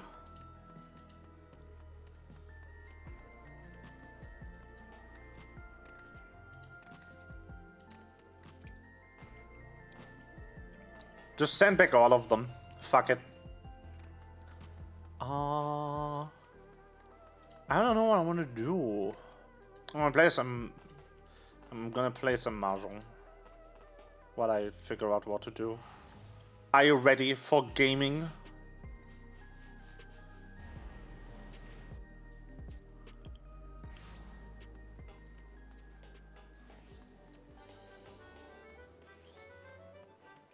I can promise you you're not ready for gaming. Actually, I should play this first.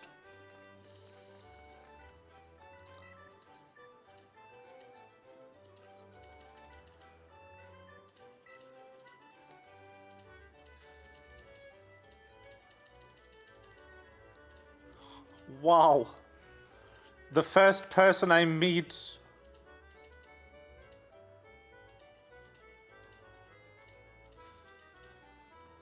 who knows Mahjong. Yeah, it's the one with the ripcord, the Bakugan. Yes, exactly. See, there's a couple of different versions of Mahjong, but we're playing Reachy Mahjong.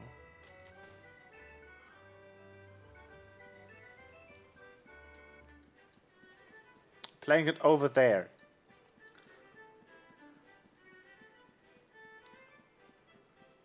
No, I think it's actually for Reach. I'm not sure though, it's Japanese. Time for the most chill music in the game.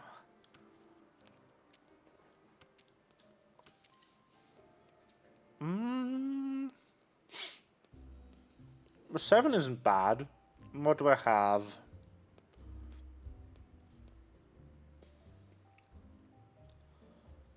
The East Wind isn't worthless.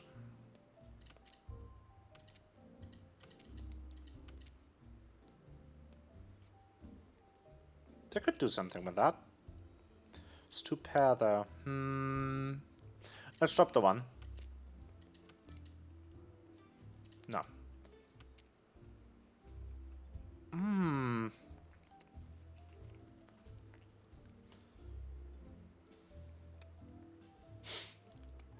Don't want that. I do want it more than the wind.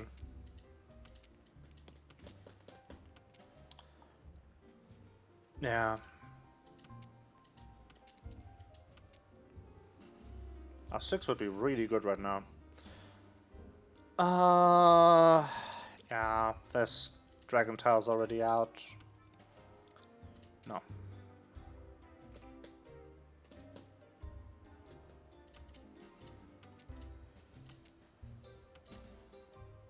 Another dragon? It is kind of similar to Rummy. That is what I said last time. 3 and a pair. Don't need this. Still need something playable. Nope. Oh, fuck me, I guess.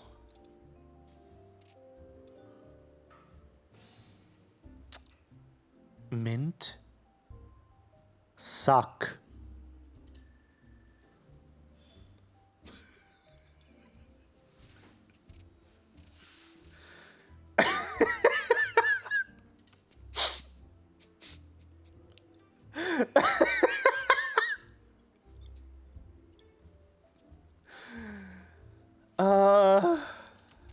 Oh, Westburn's completely useless.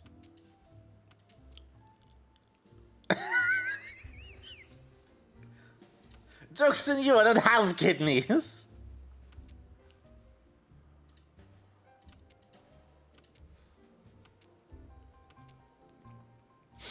Oh, that's not bad. Swap the winds. I don't have those either. You know that very well.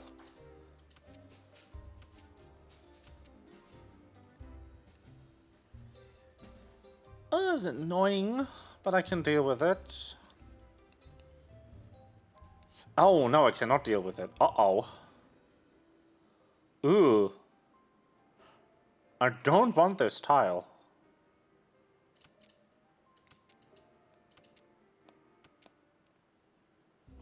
I do want this tile. Pawn? Uh-oh. 6, 7. Oh, thank you. Sure. Nope.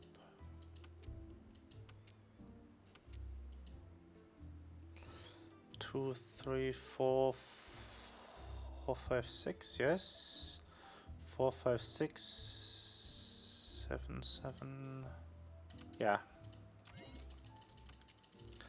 What in the fuck? Ooh.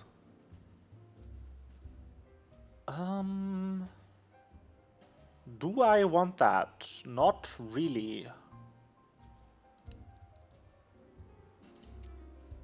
Oh, reached. Nice.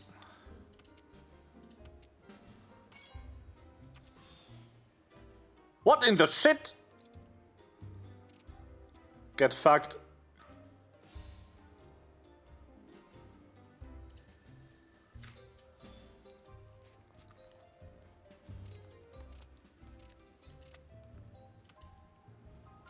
Ooh.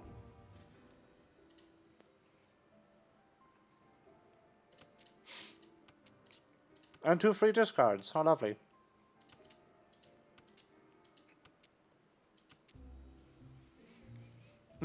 Two, three, 5, 7, 8. Yeah.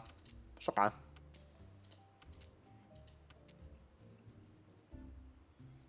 Kind of a weird start. Nope. Pawn.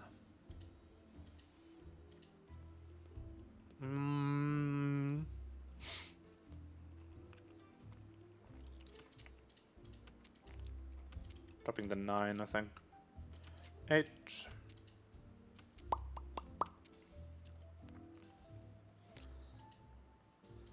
Have 5 at the same tile to do follow-up attack for massive quantum damage? Ah, there's only 4 of each tile.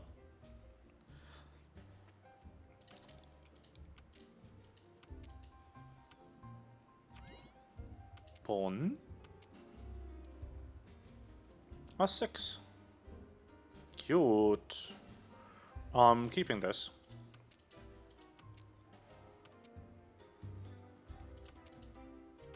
Shinko lied to me? Yup. Shinko did indeed lie to you. There's only 4. She is cheating. Sumo again? What in the fuck is happening at this table?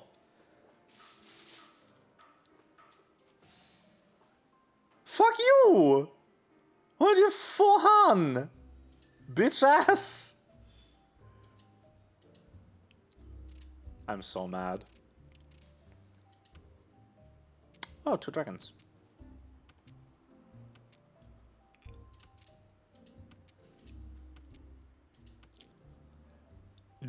Nope, I'm not collecting dots. I don't have any. Go away. No. Sure. I'll drop the tile for that. We have 1, 5, 7, 9. Oh, perfect. Yes, I will pawn that. 1, 3, 4, 5, 5, 7.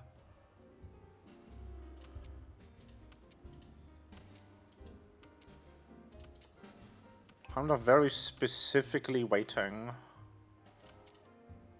for 6 of. It's a double. It is a one-sided way. I need a 6. I need a 6 of bamboo. Are there already 6s of bamboo on the table? No. Maybe I can draw into a better hand. Oh, I should have kept that.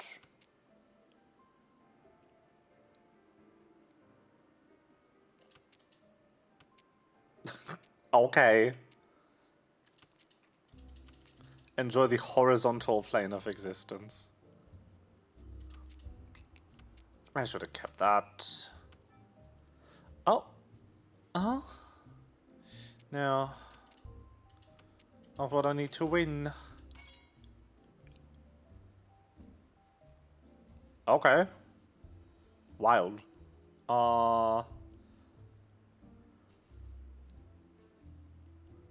Still no.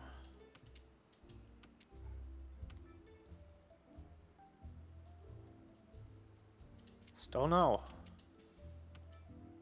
Run. Idiot.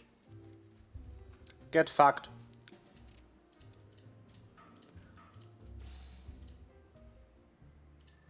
Give me those points.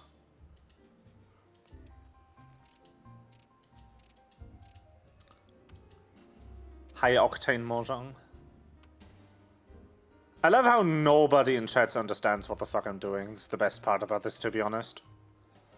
Southwind is worthless. What?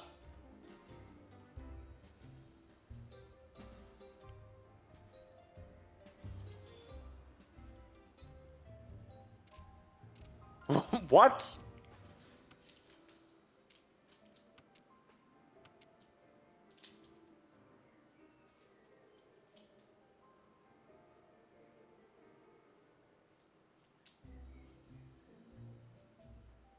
I didn't know that rule. Draw. The fuck? Northwind is worthless for me. But it is a pair, it is not a good pair.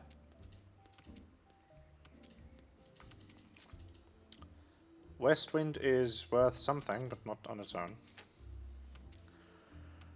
I don't think I'm drawing into dragons.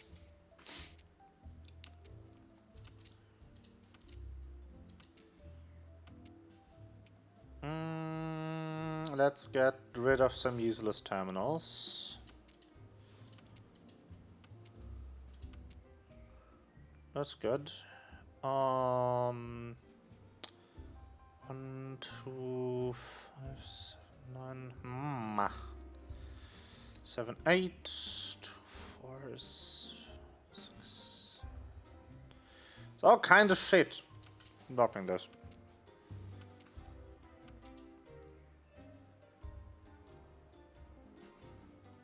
Pair of 8 is not bad.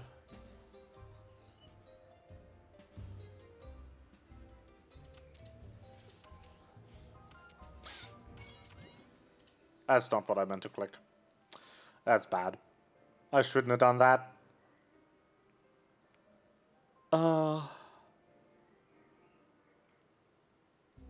Bye. I would have drawn into dragons.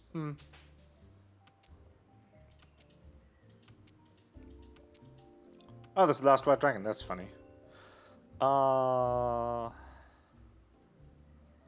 This 6 is kinda annoying.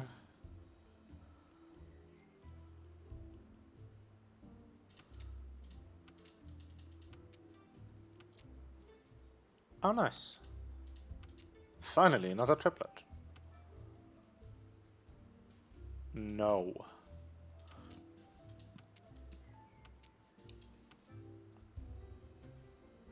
That I will take.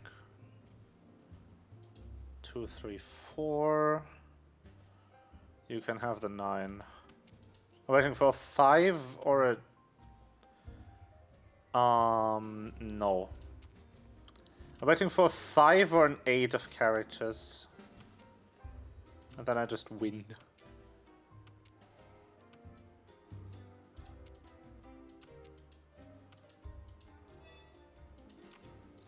Or we just run out of things. Okay. 10 pie.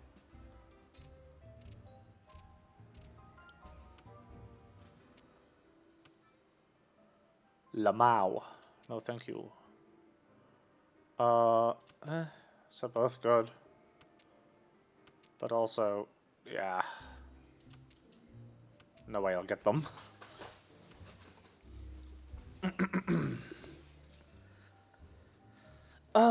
Let's drop the dots. Triplet of 9s isn't the best, but what can you do?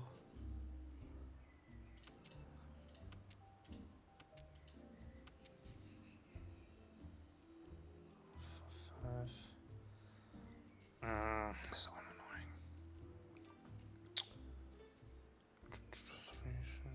I think the 3 is my worst tile here.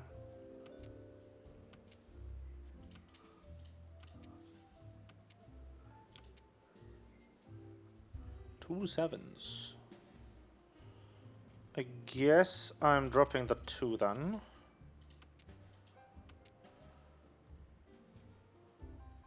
And this 8. Oh. Why would you pawn? What do you have? Oh, I could see this. Yeah. 2, 3, 4, please. Drop the 5. Now we have a double-sided weight on bamboo. I want a 3 or a 6 of bamboo, and then I win.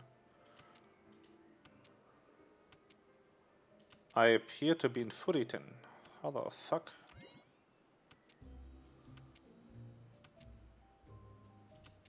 How the fuck am I in Furitin? Excuse me?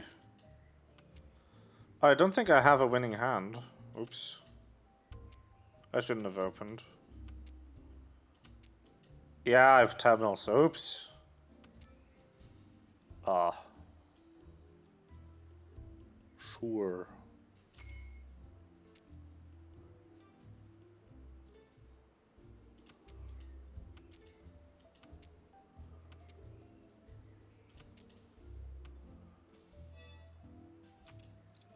Senpai. South 2.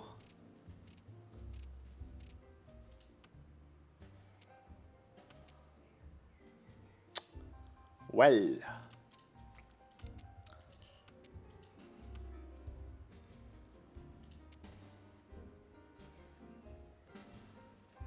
I have the random bamboo tiles. I'll just drop these first. Oh, well. Nope. No white dragon for me.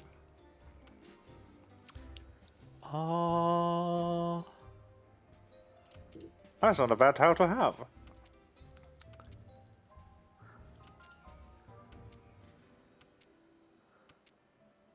Yo. I'm about to have a straight. Dropping this. No. Reach. That's a really good hand. It's a 2-5 dots that I'm waiting for.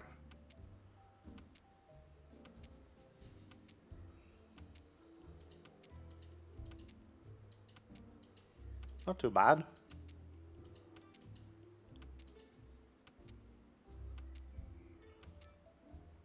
Sumo!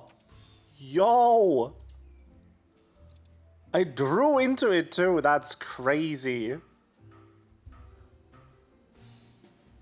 Holy shit. Look at those points! I'm rich!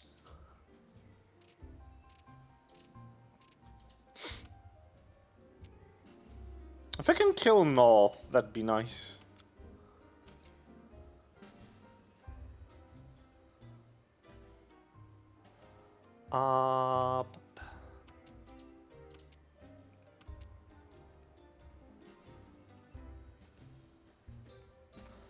I need the south wind. Huh? Is that a good tile? Kinda. This one goes.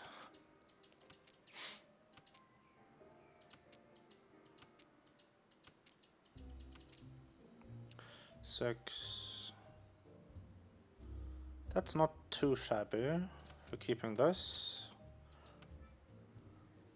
No. Also, no. Ugh. No.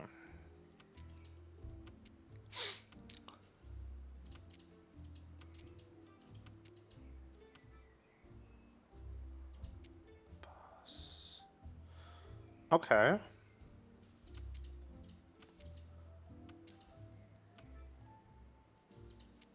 Pass again.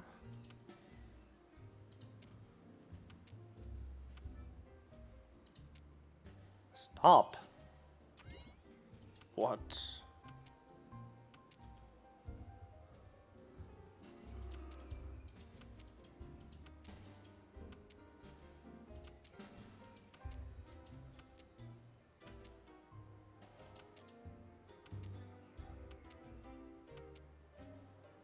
Oh,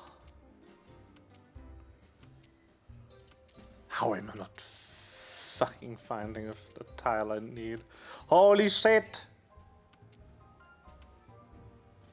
No. Still no. Okay, GG. Not then. Ow. Rude.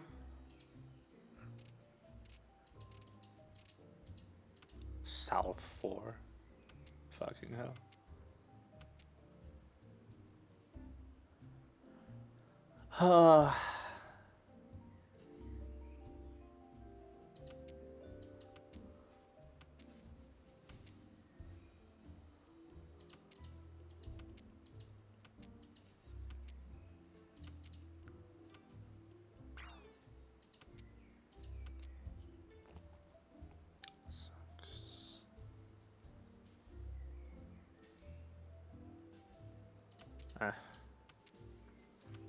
I'll never get dragon tiles. It's so sad.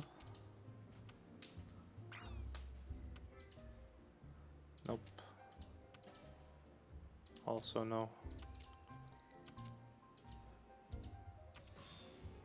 Lamau.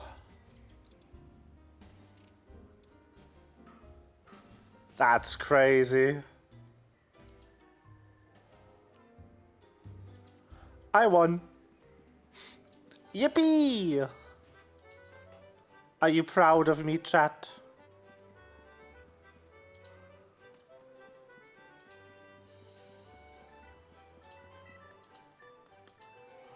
Did I do good? Would you even be able to tell?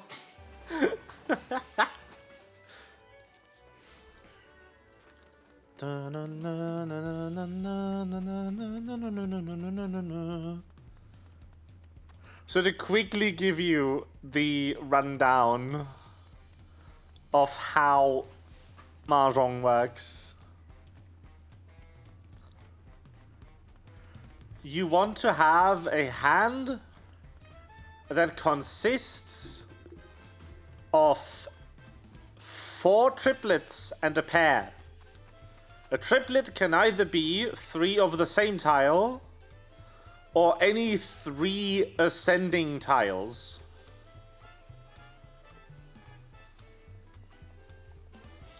Of the same suit. But it doesn't wrap around, so you can't do like 9-1-2. That doesn't count. It needs to be strictly unbroken sequence. You don't have the the ace is both higher than the king and lower than the 2 situation going on that you have in the 52 card decks. No. 1 is 1. But any 3 works. So 1, 2, 3, 2, 3, 4, 3, 4, 5. Doesn't matter. And you need just 3 of those. 4 those combinations, and a pair of anything. But also, to actually win, you need to have a Yaku. And a Yaku is just like a constellation of your hand or a state of the game that is cool and will score you points. Because a hand that is complete but not worth points does not win. And the most basic Yaku in the game is to have what is called a closed hand. A closed hand just means your opponents do not know what is in your hand. Crazy, I know.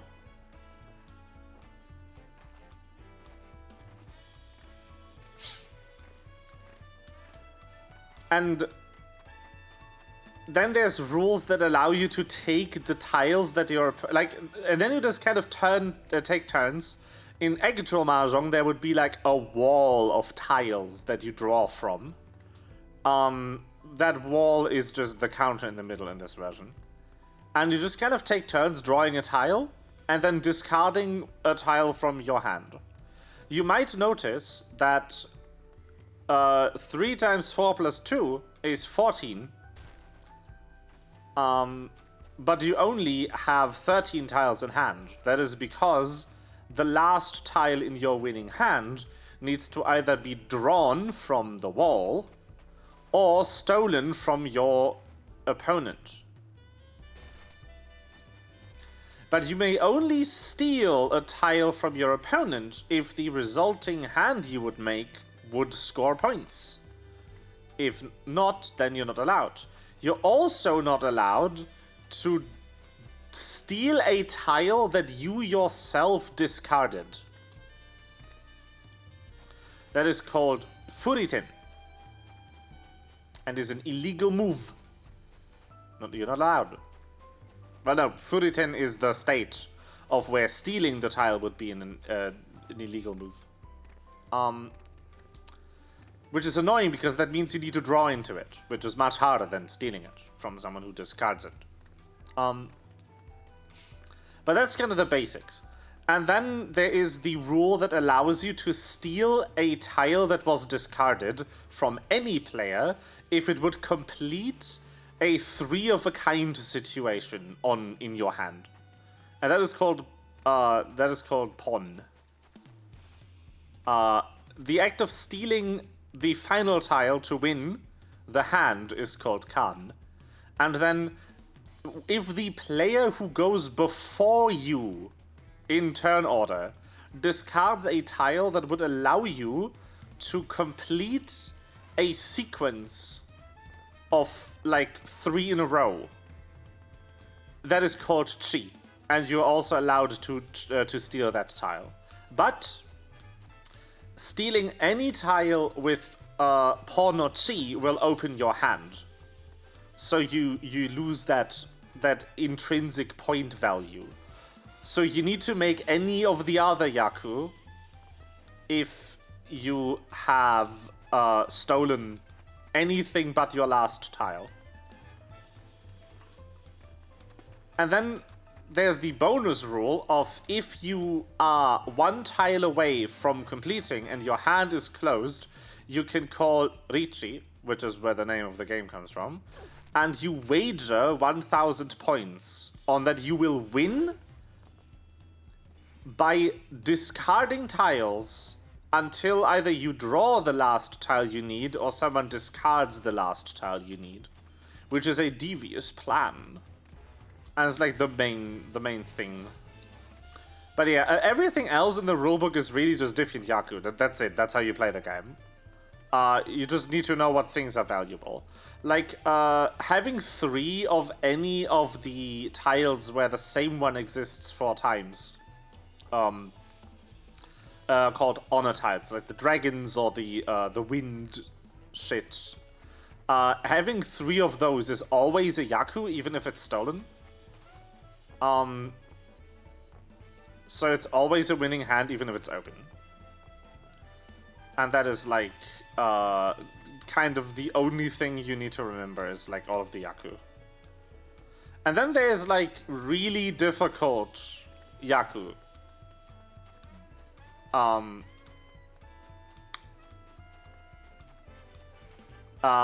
Which score more points.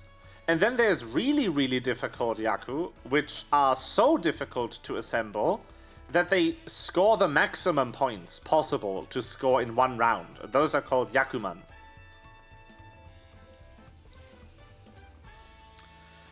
And then there is even more difficult versions of those, which score double the maximum amount of points possible in a round, called Double Yakuman.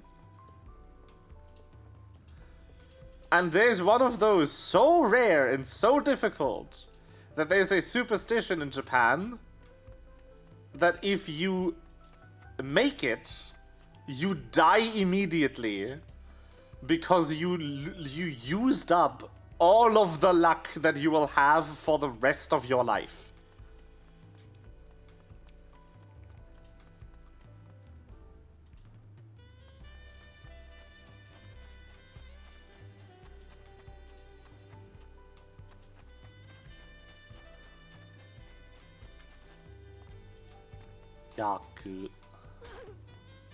Yakuman.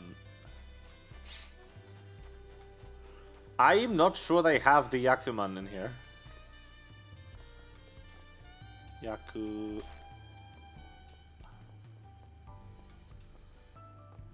Bon and Chi, yes. Dora... Oh yeah, there's also the Dora. Part of the wall is not drawable, and it defines like a bonus you can get. It's not really worth explaining. They don't have the Yakuman here. Yakuman. Nope. That's funny. So,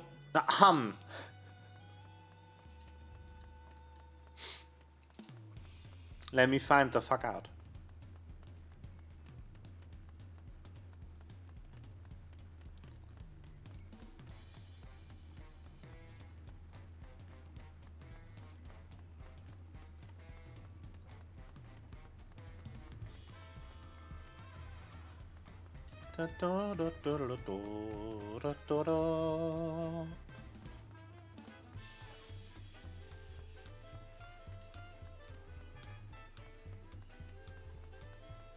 I would like just a list, please.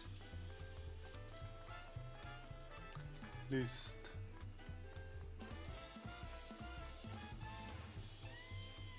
Aha, that is. So, one of the Yakuman is if you are the dealer, so the first person who draws in that round, and you immediately win on the first tile, that's a Yakuman.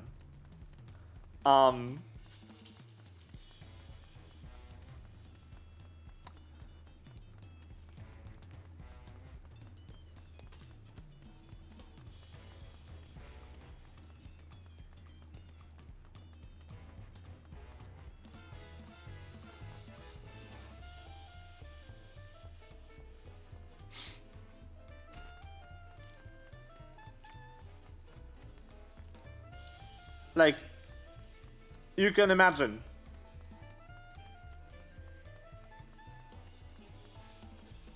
How difficult that is.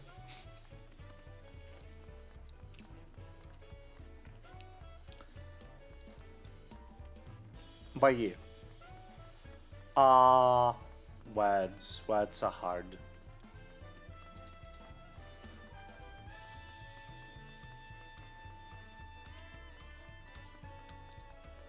I don't know what to do.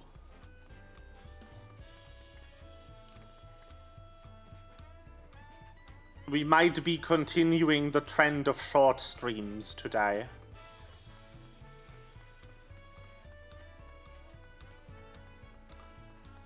There might be a critical shortage of Snick.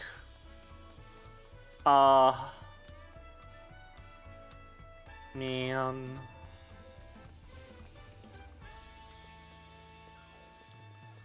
We always feel so bad.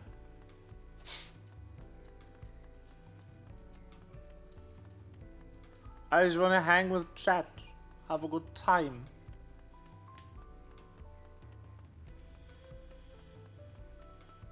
I also want longer stream, to be honest. Like, I'm saying that, considering ending stream after 2 hours, but like, I want longer streams. So I could just do whatever, instead of having to plan out what to play in that stream. Because like, nobody who streams like 8-10 hours a day, is like, streaming one game every day. You do like different shit. You have segments where you just talk to chat while listening to music, and I can't have that because I only stream 4 hours. Sad. Needs to be a whole thing. Me. Key.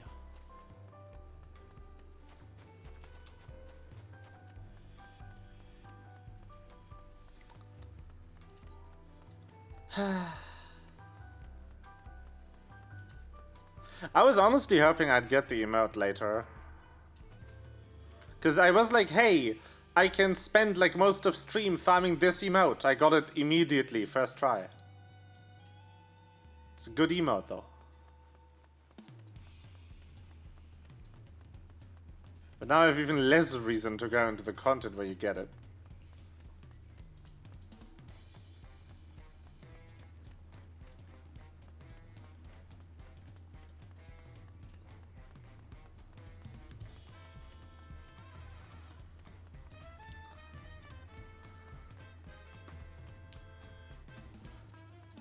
Suffering from success. Yeah. I rolled a 99, what can you do? It's guaranteed. So I don't really have a reason to go into any roulette content, because I don't need items. I'm good. I'm done. Leave me alone. Me.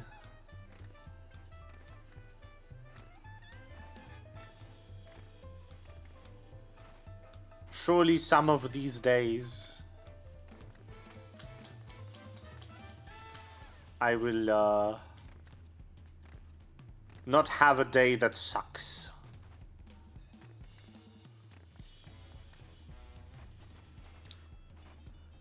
That was like, maybe I just start streaming earlier and then someone decided to schedule a meeting at fucking 4:30.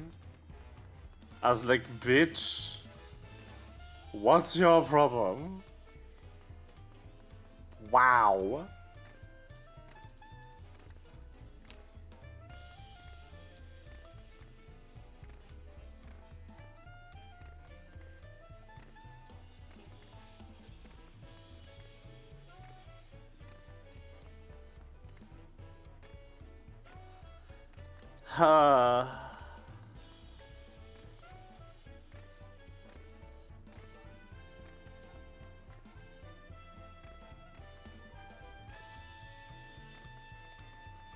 Hey, if I'm lucky, I'll get a better project in January. I do hope.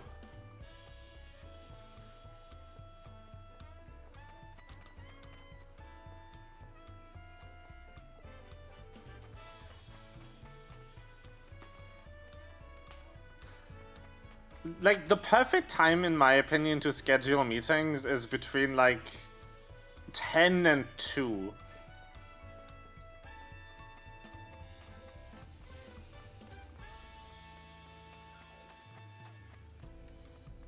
At those 4 hours. Because, like, it's late enough that you're awake, but it's not so late that you want to do other shit. And anything outside of that zone, I swear could be an email.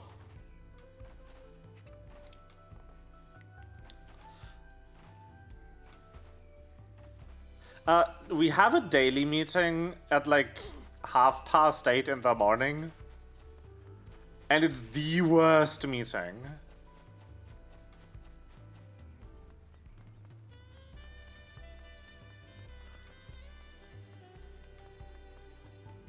I mean, issue aside that it collides completely with my chronotype. Because that's like 2 hours earlier than I want to be awake on a good day.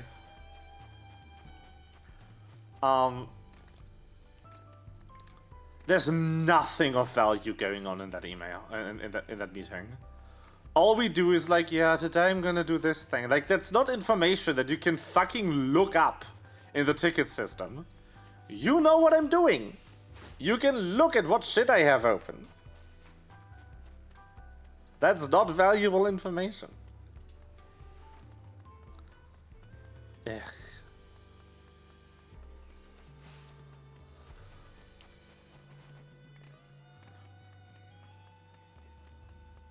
But I am also at the point at work where, like, if I sit in a meeting, I just kind of want to die. Because I don't give a shit anymore. Nobody's adding anything of value. We have a weekly meeting every Tuesday, and the meeting's basically just, last week I did this with AI, and that's the meeting. The meeting topics are either, I did this with AI and I want you to look at it, or this other team is fucking us over and here is the issue. And like, that's the meeting. And I'm like, wow. Ugh. I would love if it was a weekly meeting. Like, I do get the idea of having like a weekly meeting for task coordination so that the people in charge can be like, hey, it would be better if you did this task instead. Like, that's actually useful. Because it helps with task prioritization. Prioritization, even. Because usually people in, like, project lead manager positions are going to have a lot of meetings in a week. And then in that weekly, they can be like, hey, here's all the information from those meetings I've had last week. And that's pretty good. I like that. I do like the idea of a Monday weekly meeting. Like, that's fine. I do see the value in that. What I don't see the value in anymore is our every 2 weeks we look at the ticket system meeting that we have. The reason I don't see a value in that anymore is because everyone started using AI to write tickets because the ticket system we're using has an AI integration. So we are averaging about 170 closed tickets per week in a team with like 7 people in it. Because now everyone is just telling the AI to go do a task and document everything in the ticket system. So the AI goes, creates like 40 tickets for the task, 1 for each subtask, and then closes them when it's done.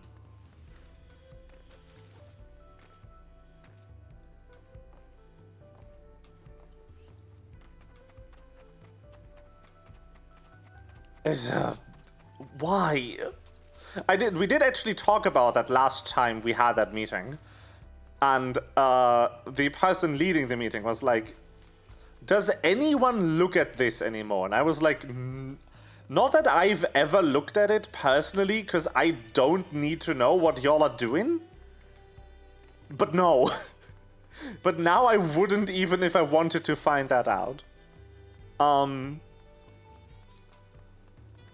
Like, the people in more managerial positions, both at my company and at the customer, do look at that every now and then, but even they stopped looking at it because they don't want to look at 150 fucking tickets. So it's great, like, having everything documented in the tickets properly by the AI is great for management, because they don't need to ask us what we're doing anymore. But my job has essentially just become telling an AI what to do. And then looking at the output and making sure it didn't break anything.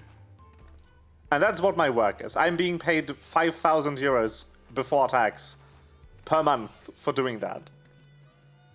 The problem is that actually to have my life in order and on track in a reasonable time frame, I do need that money. So quitting is also not really an option, because try to find a job that pays that well for my particular skill set. That is not exactly the same. So that sucks. I'm kind of stuck in that. Because I can't quit because I can't do it with less money. I can't really reduce hours either, because you do have that right, actually. Fun fact, if you live in Germany, if you work at a company that has over 15 employees, you have the constitutional right to demand less hours at a pay cut, of course. But if you have an unlimited contract, they cannot fire you for you saying, I would like to only work 4 days a week. You have that right. That's constitutional. You can do that. The company I work for is 300 employees. I'm well above that limit. And the problem is that it comes as a proportional pay cut, of course. If you're only doing 80% of the work, you're only getting 80% of the pay. And I cannot afford a 20% pay cut right now. Which is bad.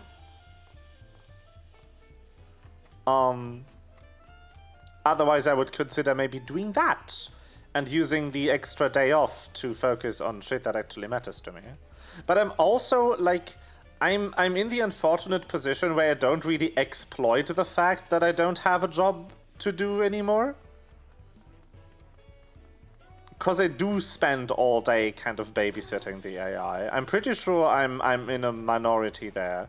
I'm pretty sure a lot of people who I work with just kind of open the AI console in the morning, turn all of the permission checks off, tell it to just pick a random ticket from the list and work on it. And then they go smoke weed or something, I don't know.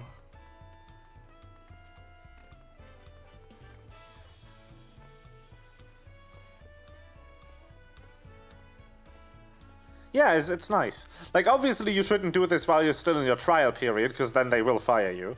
But once you are, like, settled in at a company, you can do this. Because in the trial period, they can fire you without reason. After the trial period, they cannot. Also, working slowly is not a valid reason to fire you.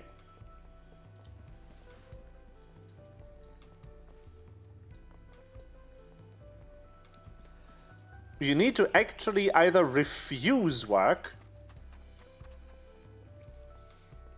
or you need to fuck up very badly. Like in a catastrophic, company-ruining kind of way. Say, if I deleted the production database, they would be very justified to fire me.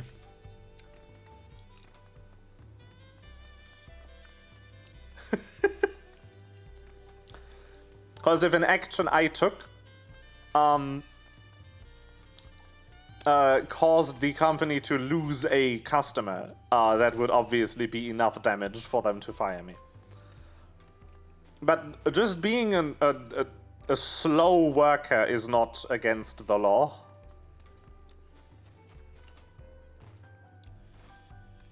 And also very valuable advice that I should take to heart more right now is, when someone says you should give 120% at work, what they're actually demanding is 60%.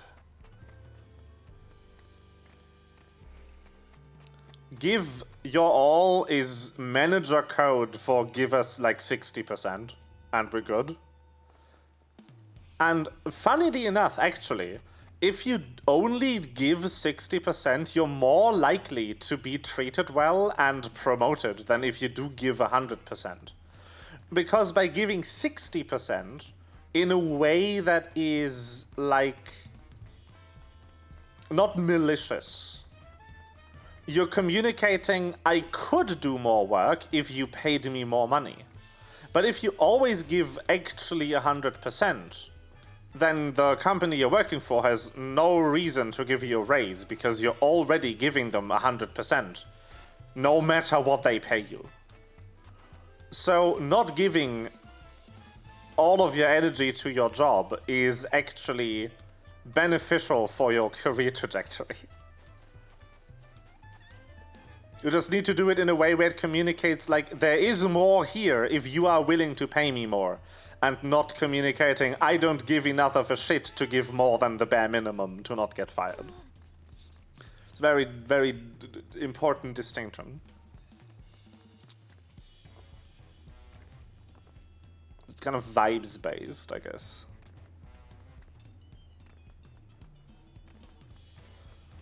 But yeah. Yes, that too. So what I could technically do is just like, I don't know, work on Snink model finally. I'm so scared of starting Snink model.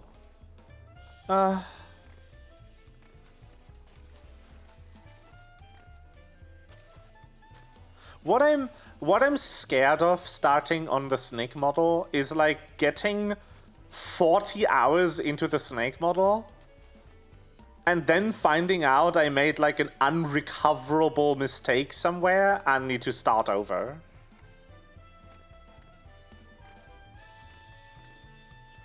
I just told you what the worst that can happen is.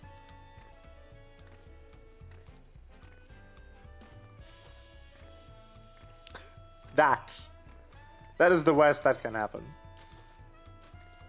There's like 40 hours into snake model will be like half a year from now. Because I don't have that much time. I mean, I guess it could be next week if I don't do anything but snake model, but you know.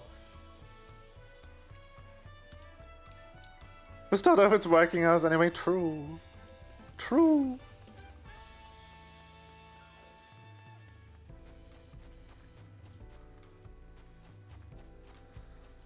I love when you reply to someone and then you realize you've had caps lock on because you played a video game. And you just go, yes! That's funny. Well, I've been doing things. Chat, I've been working on a skill. I know, it's crazy.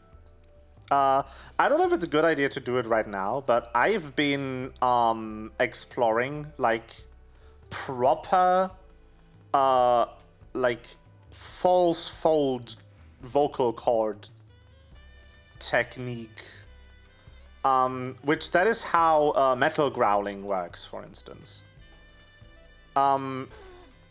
In your esophagus you have actually two sets of vocal folds. The set that most people are familiar with is the set of vocal folds that you make the pitch of your voice with, the vocal cords. But there actually is a second set of vocal folds sitting above that in your esophagus.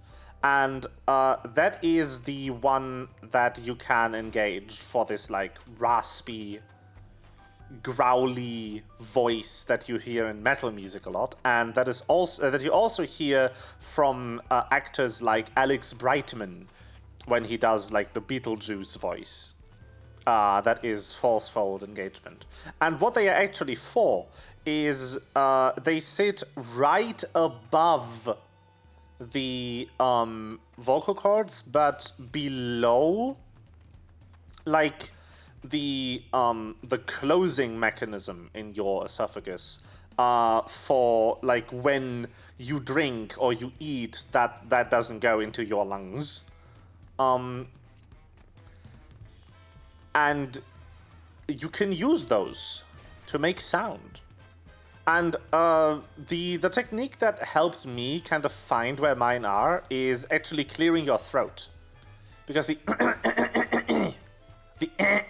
that you make is produced there. And then you kind of just try to engage them manually while speaking. And you know you're doing it well. If you do not feel like a strong constriction in your throat. If your throat feels very constricted, you're doing it wrong. It shouldn't feel too pressed. Like you should be able to kind of talk naturally when you're doing this. Without really putting too much strain on your throat. You know?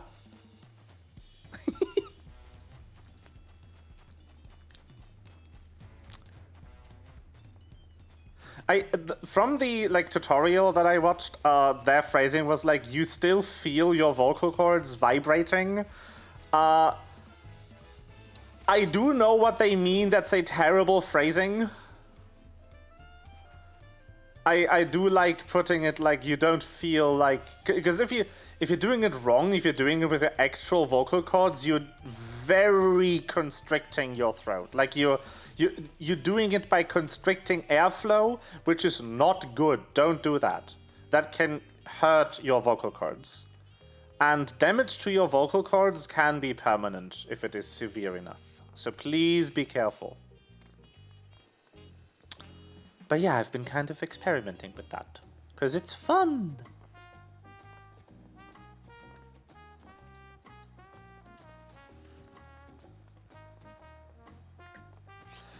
And then what I've been trying to figure out is how to mix pitch in. Because it is obviously still some tension in a part of your throat that is very close to your vocal cords. So that is taking some practice. Yeah. I've been doing that. It's fun. I can recommend it.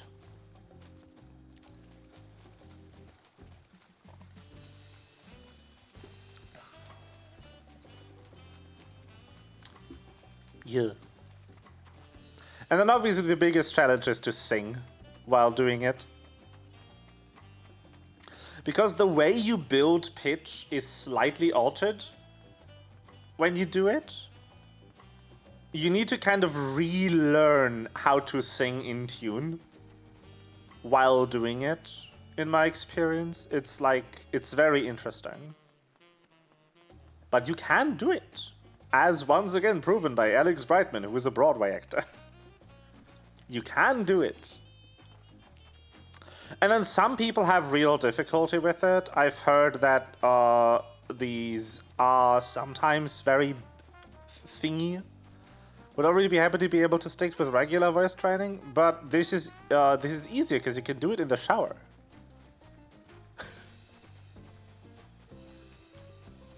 You just play around with the voice. You're not trying to hit a specific voice. You're just trying to exercise what your vocal cords and stuff can do. A different type of training. I would actually put this as regular voice training and what you're doing as the specialized version. Because you're trying to work toward a very specific sound of voice, where most people voice training are just trying to expand their range and see what they can do with their voice.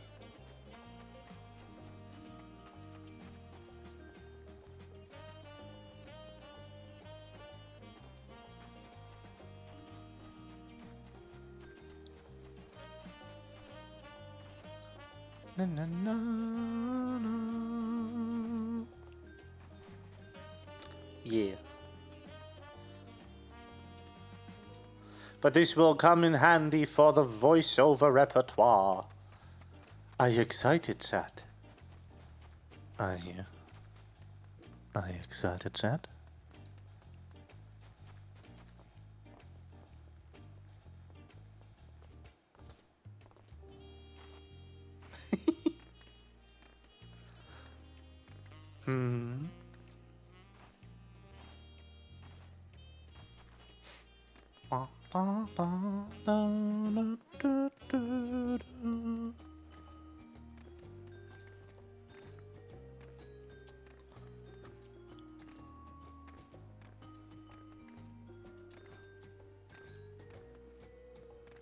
Anyway.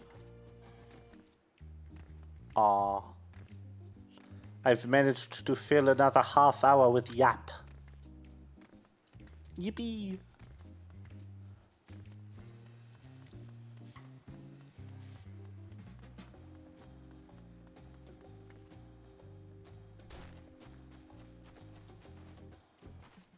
No, no, no, no, no, no, no, no, no.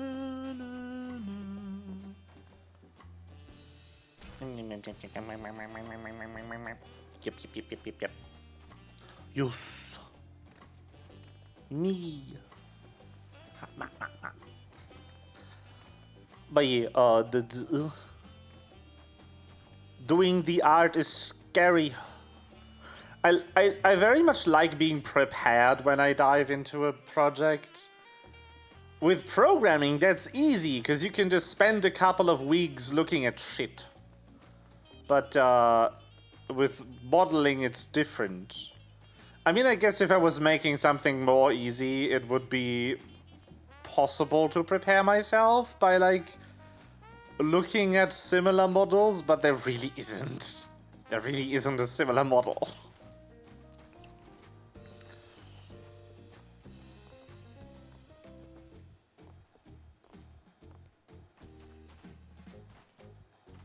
It's so complicated. I do need to look at like 1 or 2 furry VR chat avatars for a couple of things that I really don't know how to make them.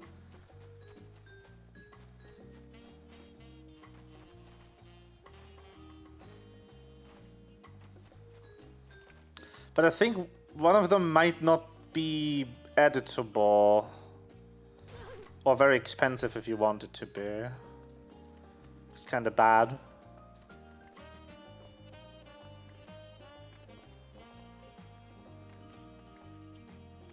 Yeah.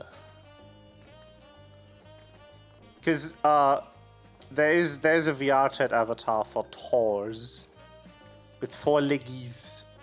And I do want to know how the movement on that one works. Like how the inverse kinematic works, how the legs are controlled and stuff like that. And then the other thing is just like fluffy bits. I don't know if you have like individual bones in those for them to wiggle around, or like what the technique is to make them properly, and I have to look at them. Suck. Not a fan.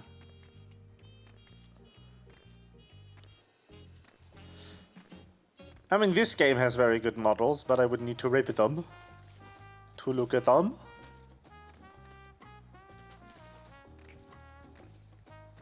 You've bones in all of your fluffy bits? That's crazy.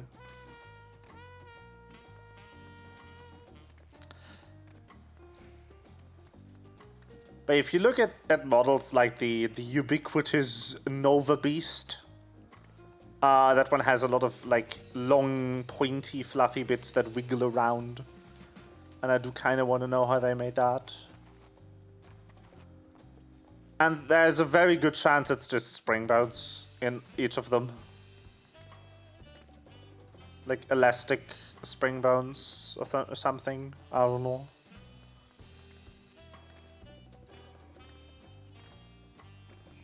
A spring bone is just like a regular bone, but with more math. Yeah, I'll have to have it to do it. I also kind of want to do a dev stream again, but I've run into an issue with maybe doing that for today, because I realized that I do most of my development on my Mac now, and I can't stream the IDE from there. So that's annoying. Because the Mac is more Unix-like, which is nice.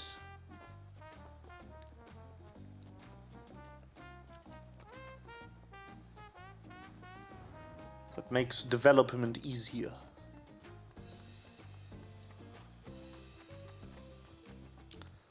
I had a couple of things I want to try out, but I might have to do that off stream. I do a lot of development for things I cannot show on stream at the moment.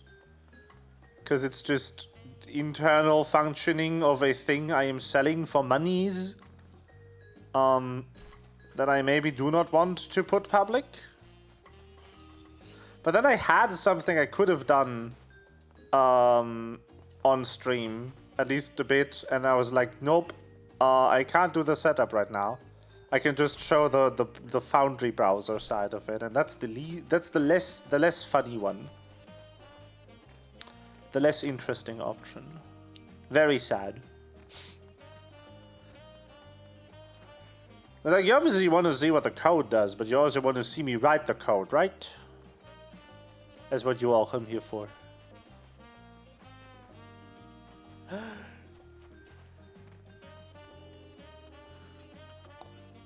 Nah. Very annoying. Anyway, I will be back tomorrow. I hope you had a good time. I hope the meeting at fucking 4 something PM does not murder me. Yeah. I wish everyone a good night and bye-bye.